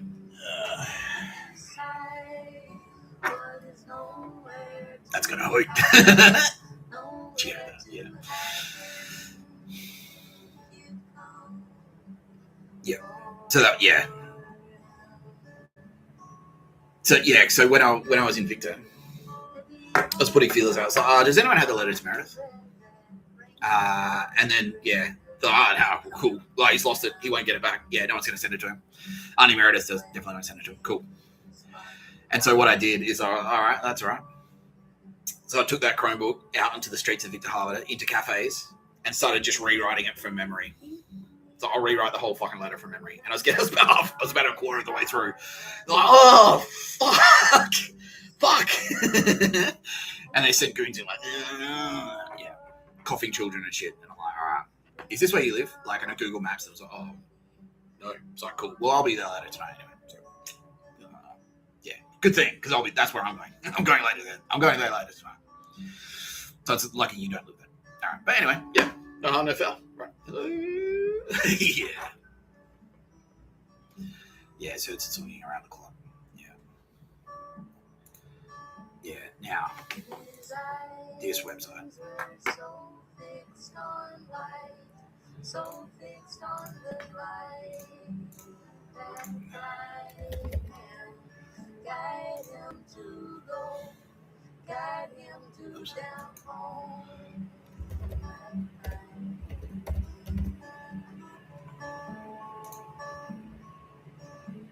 Yeah.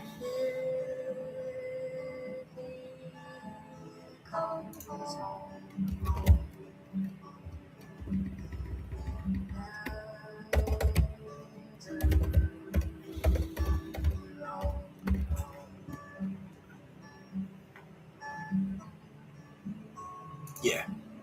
So that's my old web address, nicktapscott.com.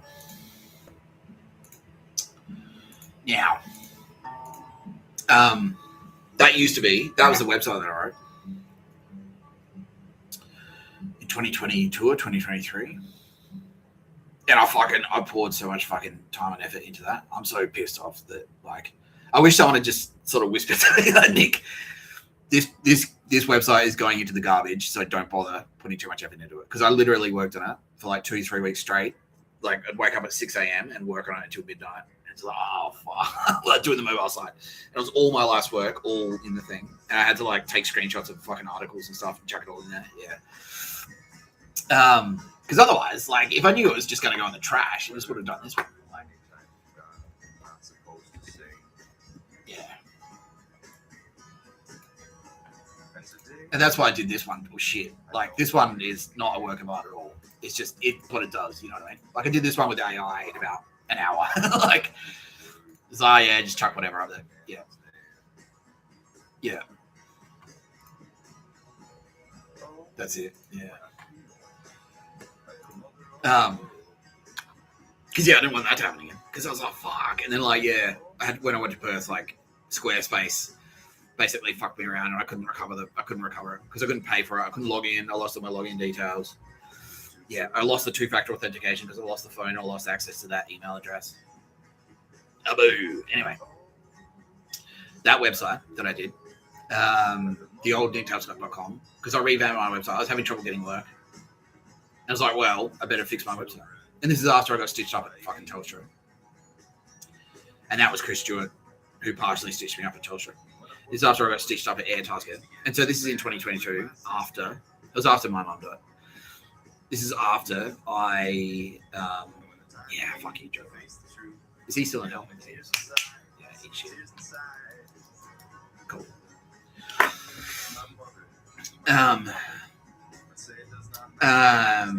Yeah, so this is after 2021, like when the turbos were like, and I've walked around doing pictures of a bird and gone broke, and I'm flat broke, and I'm like, well, and everyone's sort of saying the same thing. It's like, well, no, now you're Jesus guy. You're Jesus guy now, Mr. Tapscott. Don't forget, everyone, that I'm richer than you. Okay, everyone's getting that message. Yeah, don't forget, Mr. Tapscott. Yeah, they're like, all right, no, you're not advertising guy anymore.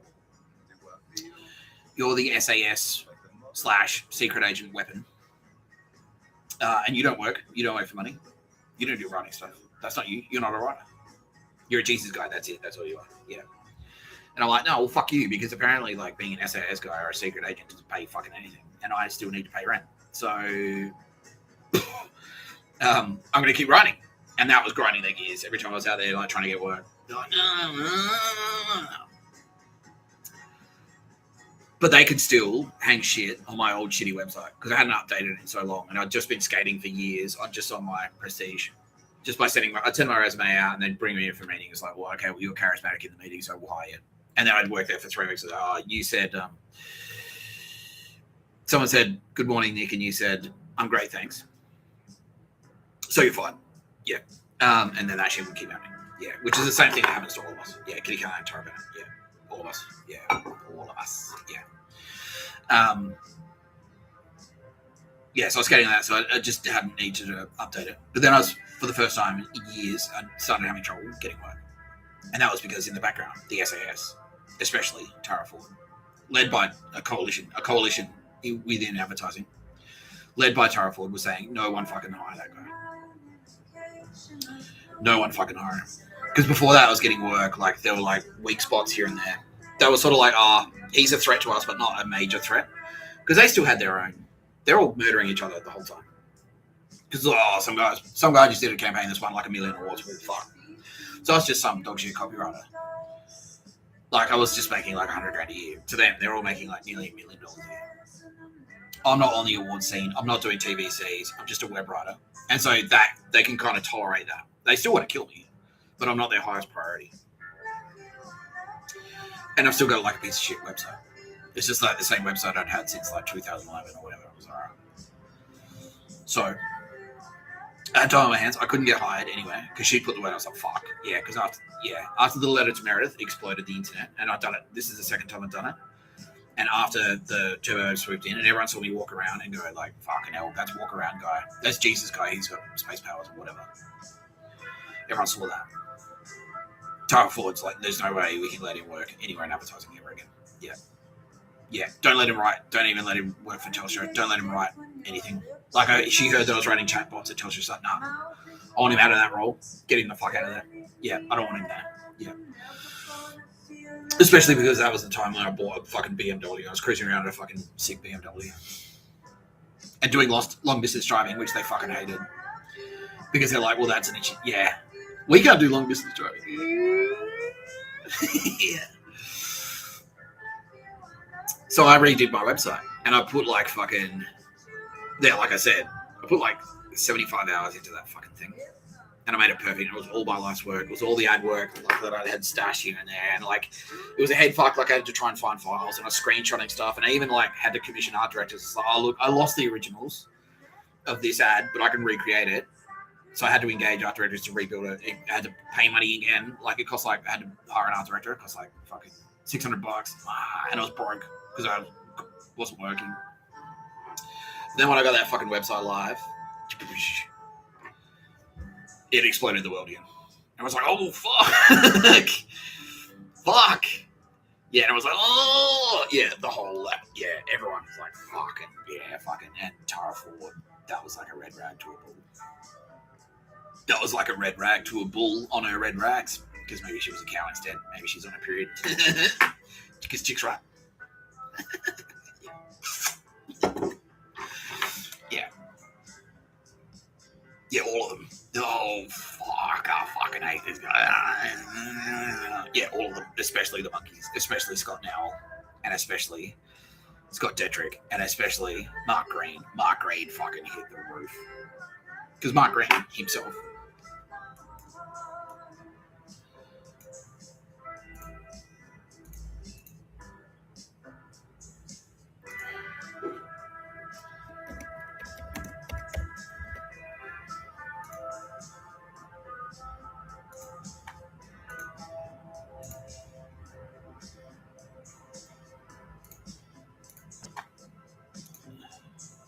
Yeah, Mark Green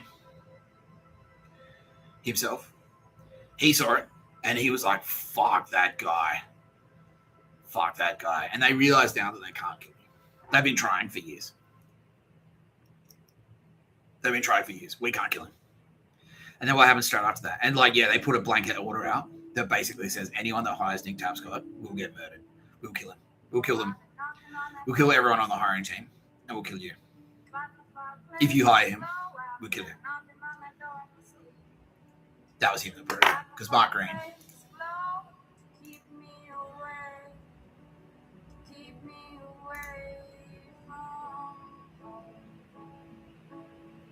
Papa get the rifle from its place above the French doors. They're coming from the woods, oh, they're coming from the woods. And Mama, you're running too, oh, my Mama, you're running too. Mama, you're running too, oh, my Mama, you're running too. Brother, I'm so sorry to watch the paintings burn. And I've been holding on to the gold when letting go free my hands. And I've been tying your tongue in a knot. Oh, I've been tying your tongue in a knot to wrap this death, in a sheet. And Papa get the rifle from its place above the French doors. They're coming from the woods, oh, they're coming from the woods. And Mama, you're running too, oh, my Mama, you're running too. Mama, you're running too, oh, my Mama, you're running too. Brother, I'm so sorry to watch the paintings burn.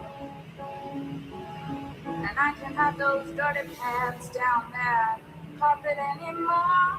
No, I can't have the dirty pads down there carpet anymore. There were too many heavy boots, there were too many heavy boots, there were too many heavy boots, and there were too many big black boots, and there were too many little brown shoes. Marshall. So I'm counting it to the sky, oh, I'm counting it to the sky. I'm counting it to the sky, oh, I'm counting it to the sky. Green is originally Irish. That's not his family. But you see the colour scheme there, green and white. Now we'll explain that colour scheme. So Mr. Tapscott, Paul Atreides is green and black. Yeah. Because Mr. Tapscott is... So green, yellow is Kitty Callaghan. Green is Kitty Callaghan with water. So green is a Jesus Christ achievement. So that's achieving something for Jesus Christ. Paul Atreides is green and black. Because Paul Atreides achieved something for Jesus Christ, but it's dark. It's a dark achievement. It's the dark side. Because Paul Atreides, like, fucking wipes out. Like, yeah, he starts a war. Paul Atreides starts a war that kills billions of people. So he's green and black. Green and white is a Jesus achievement on the light side. And that's why it's traditionally the color of the Catholic Church. Because, like, they always think that, oh, we're doing the right thing. It's God's wishes that no one swears, no one drinks. That 100 million fucking South Americans are wiped out by smallpox spread by our conquistadors. And also, the Pope is a great idea. And also, the fucking Spanish Inquisition is awesome. Yeah, so the Spanish Inquisition, they would be green and white. That's the Spanish Inquisition. That's Ireland. That's why it's Irish colours. It's basically Irish Catholic Nazi colours. That's what it is. Green and white is Irish Catholic Nazi. Mark Green is Irish Catholic Nazi, but more specifically, IRA. Mark Green is effectively the brainchild of Hamas. He's like, how can the IRA and the Irish Catholic Nazis, and indirectly the East German Stasi Nazis, because they're the original Nazis, they're the original Roman Catholic Nazis, get a foothold in the Middle East and fight Jews in Israel. Now, so Mr. Tapscott's website goes live. Mr. Tapscott's website goes live and everyone shits their fucking pants around the world. And I remember checking the analytics and checking the audiences, and you can see, it's like, well, where are the viewers coming from? They were coming from Langley, Virginia. They were coming from Berlin. They were Munich and Berlin. That's where they were coming from. There was a lot of them in Sydney, and there are a lot of them in Ireland and South Africa. That's where the viewers were coming from. And it was all this network. It was this network lighting up, going, fucking this fucking cunt. This fucking cunt. And also, they now suspected, or they knew for sure, actually, because Mossad had put their head up and said, like, he's under, he works for us. Because everyone's clamoring over who Mr. Tapscott works for. Everyone's clamoring over who Mr. Tapscott works for. So, he's SAS, and he's also DARPA, and he's DARPA's tech, but he's also CIA, and also Australian Signals Director at Pictures of a Bird Specialist. Plus this, and the ADF, he's ADF reservist, working for $0. We'll come back to that in a second. He's all these things. So that's Mark Grant. Yeah, and then after, Mossad knew that my mum was murdered. They didn't tell me, but they knew it. They're like, fuck that. Well, that's highly suspicious. Looked into it. It's like, yeah, sure enough, it was McGrath. McGrath, Australian Signals Director at Faction, murdered her. Yeah. And the Australian Criminal Investigations Commission as well, because now I'm fucking red hot, and they're running interference on basically everything. Yeah. They've got like roads blocked off and shit. Yeah. They've got like roadblocks and stuff around my house. Yeah. So they're like monitoring the approaches of both the back door of my apartment and the front door of my apartment. Yeah. Just to keep tabs on everyone. Yeah. Yeah. They've got military personnel in the fucking cross there specifically to guard me. Yeah. They got plainclothes IDF. Special forces. Yeah. Krug McGrath specialists ready to jump out and fucking snap someone's neck if they fucking come within. Like if they try and attack me physically. Yeah. Yeah. So around the time my mother died, and I got fired from air task, and so okay, so yeah, they're going to start, if they can't get to him, so they're going to start murdering his family. Right. Mossad put the word out. It's like, all right, Mr. Tapscott is being protected by Israel, and he's being protected by Mossad. So fuck off, back off, you fucking spastics. You know how fucking, because every intelligence service in the world is scared of Mossad. Yeah, so back off, you fucking spastics. Yeah. So I published my new website. Mark Green sees it. Mark Green shits his pants. They all shit their pants. Worldwide, they shit their pants. They're like, fucking look at this, fuck. And it was all this work that I had no idea that I'd done. Because I'd never been on any award circuits or anything like that. And I just quietly like collected it over the years. I'd do like one or two good things a year, which no one would really see, but I'd have it. I'd have the files.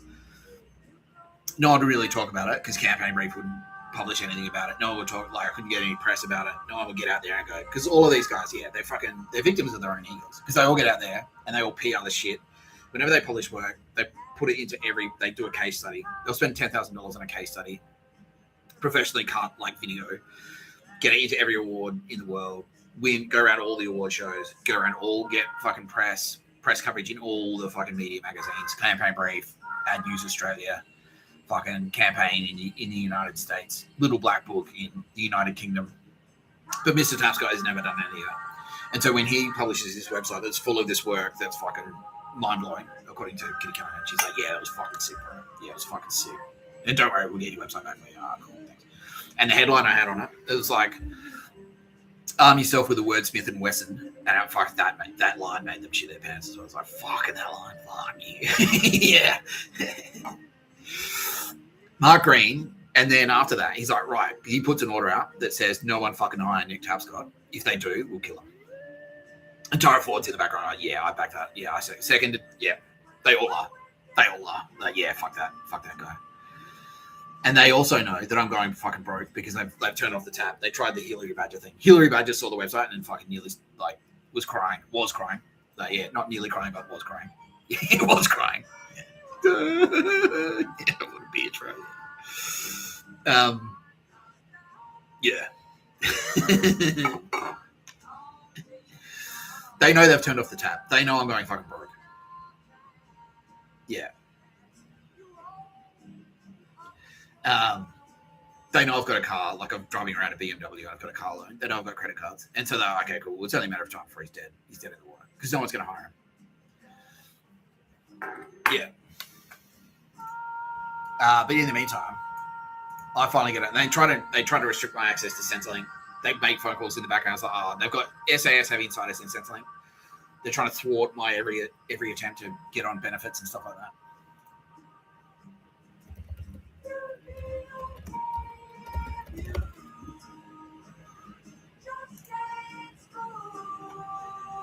Yeah, they're trying to fucking thwart. They're trying to get me like, it's like, oh, I want Centrelink, and they're like, no, you can't have it because you've got too much money in the bank. I still had like $5,000 or whatever. They're like, cool, he's going broke, he won't get Centrelink. But when I got down to zero, they kicked me out of my apartment, and because I had secret turbo web support as well. I published that website, everyone fucking shits their pants. He puts the order out like, don't fucking hire him. I get kicked out of my apartment around the same time. I get a new, better apartment. I get on Centrelink, and Centrelink says, like, all right, how about you start your own business? We'll pay you the same amount of money to start your own business. Yeah, we'll pay you the same amount of money. Like, we'll give you a Centrelink benefit, and then any money that your business earns, you'll make money. And so as a freelancer, I've already got an ABN, so that's easy. It's like, well, I'm already doing that. So I just like jump through a few hoops, qualify for this thing, and I'll end up making a shit ton of cash. But they're like, all the monkeys, all those fucking dog shit losers are confident now that I can't be touched. That I can't get a job. No, he's out of the industry. He's dead. He's dead in the water. He'll just fade away. That's it. He'll have to move back to South Australia with his parents. That's it. Like, yeah, and then we'll kill him there or whatever. We won't even have to bother. Yeah, he'll kill himself. yeah. But they weren't counting on Think Smart Marketing. Because Think Smart Marketing, quietly in the background, had been a B2B marketing agency. It was, yeah. And quietly, I worked on that, yeah. Had been a B2B marketing agency, like just doing like stuff for big tech. And so like and big banks and things like that.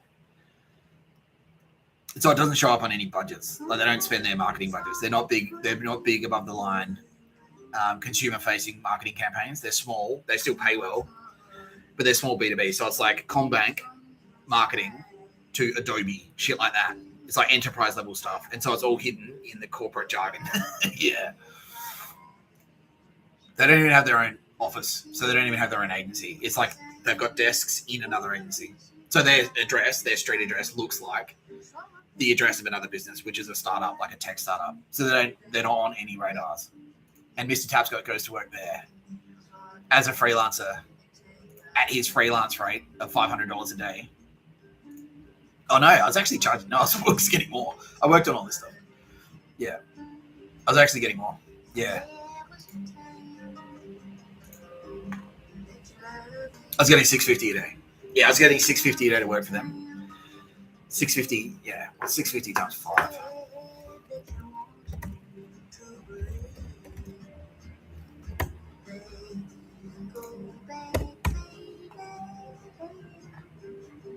I was working 4 days a week at $650 a day. So $1,300 times 2, $2,600 a week just from them, and then getting Centrelink on top of that, which was about $450, $500. So I was making about $3,000 a week. And when they found that out, because I got the Henry app, and Henry was dog shit. Henry was dog shit pictures of a bird, Silicon Valley tech Nazis. The SAS had spies in there, so they knew how much I was making. And then that is when this comes. That is when this fucking spastic said, okay, what can we do to send a fucking message to Nick Tapscott and Mossad that Nick Tapscott must not make money? And that's when he came up with the idea to attack a fucking music festival.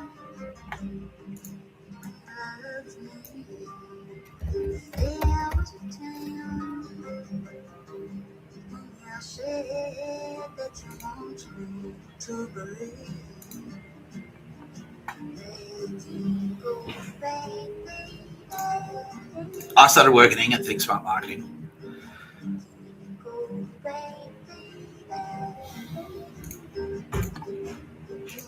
I started working at Think Smart Marketing in September. October 7, Hamas attacks, a music festival, and the rest of Israel. That was a direct response to Mr. Tapscott getting a job in an agency. That was Mark Green of the SAS that thought of that. That was his idea. That was his brainchild. And they ran it exactly like a creative campaign. It was like, all right, well, problem. We've put an order out saying Nick Tapscott is not to work in advertising. He's working in advertising. How are we gonna respond to this? Because we can't get to him, but what else could we do? Yeah, and so that's where the flying, like, we could fly like fucking ultralight aircraft in. Yeah, to amuse. Yeah, we'll target a rave specifically, and that was Scott now because he had the bug up. He had the stick up his ass about Mr. Tapscott working in dance music. So I'll fucking shoot up a rave. I'll shoot up a rave. Let's do that. Let's take hostages. Yeah. Let's attack all these kibbutzes. Yeah. We'll do that. We'll do this. We'll do this. We'll do this. That's all these ideas. It was just a big brain dump. It was like, okay, cool. Send it to Hamas. Hamas put it into action. Yeah. That's why. That's why Scott Green, the Australian SAS, ordered, conceptualized, and then ordered the October 7 attacks in Israel. That was them. That was the monkeys. Went down there.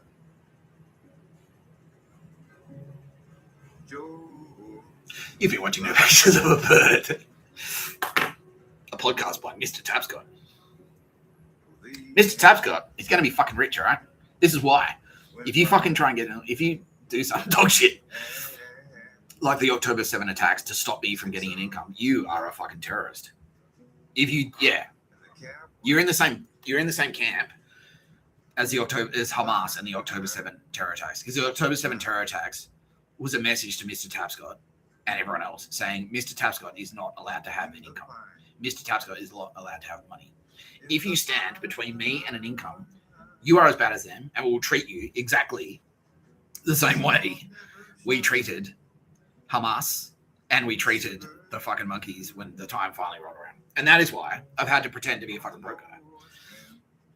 And literally be a broker. Because it's to protect everyone else.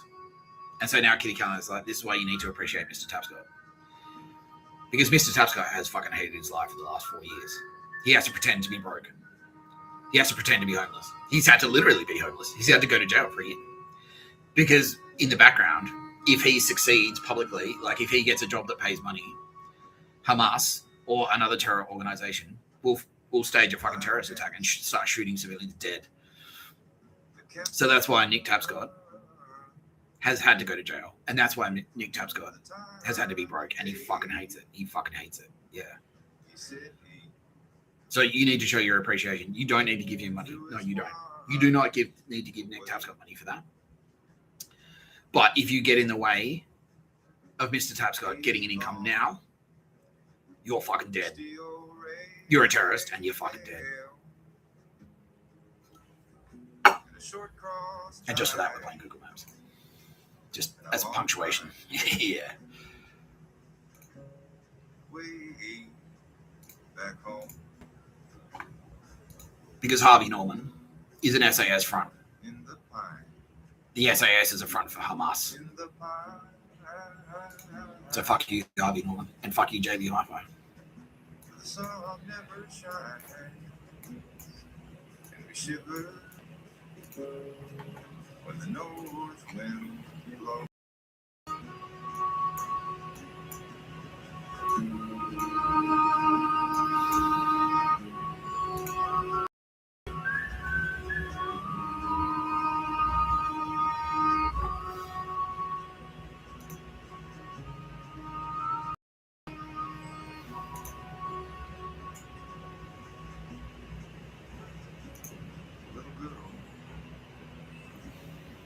Little girl,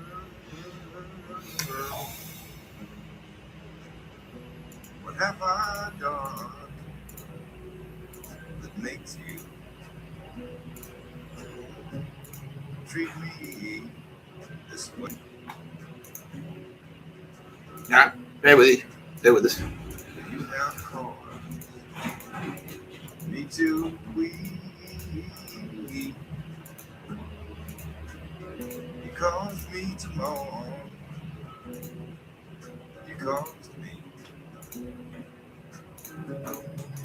to leave my home.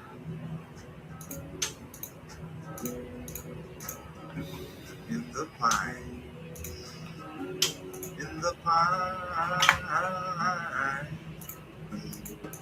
where the sun never shines, we shiver. North wind blows.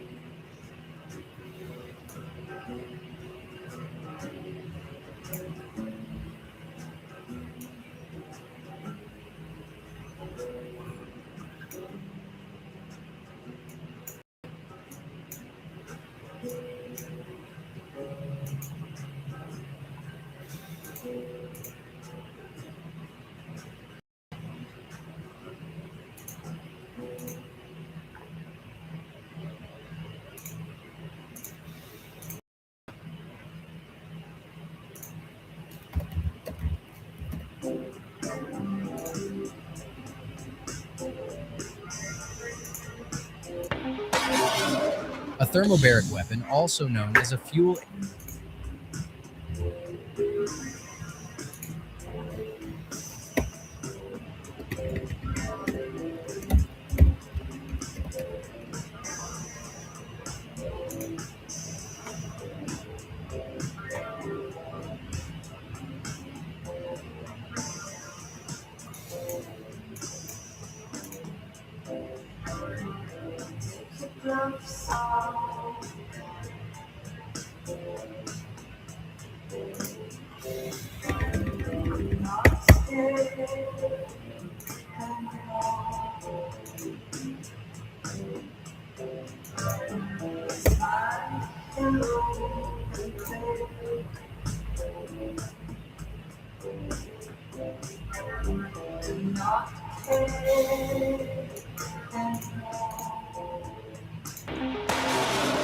A thermobaric weapon, also known as a fuel-air explosive.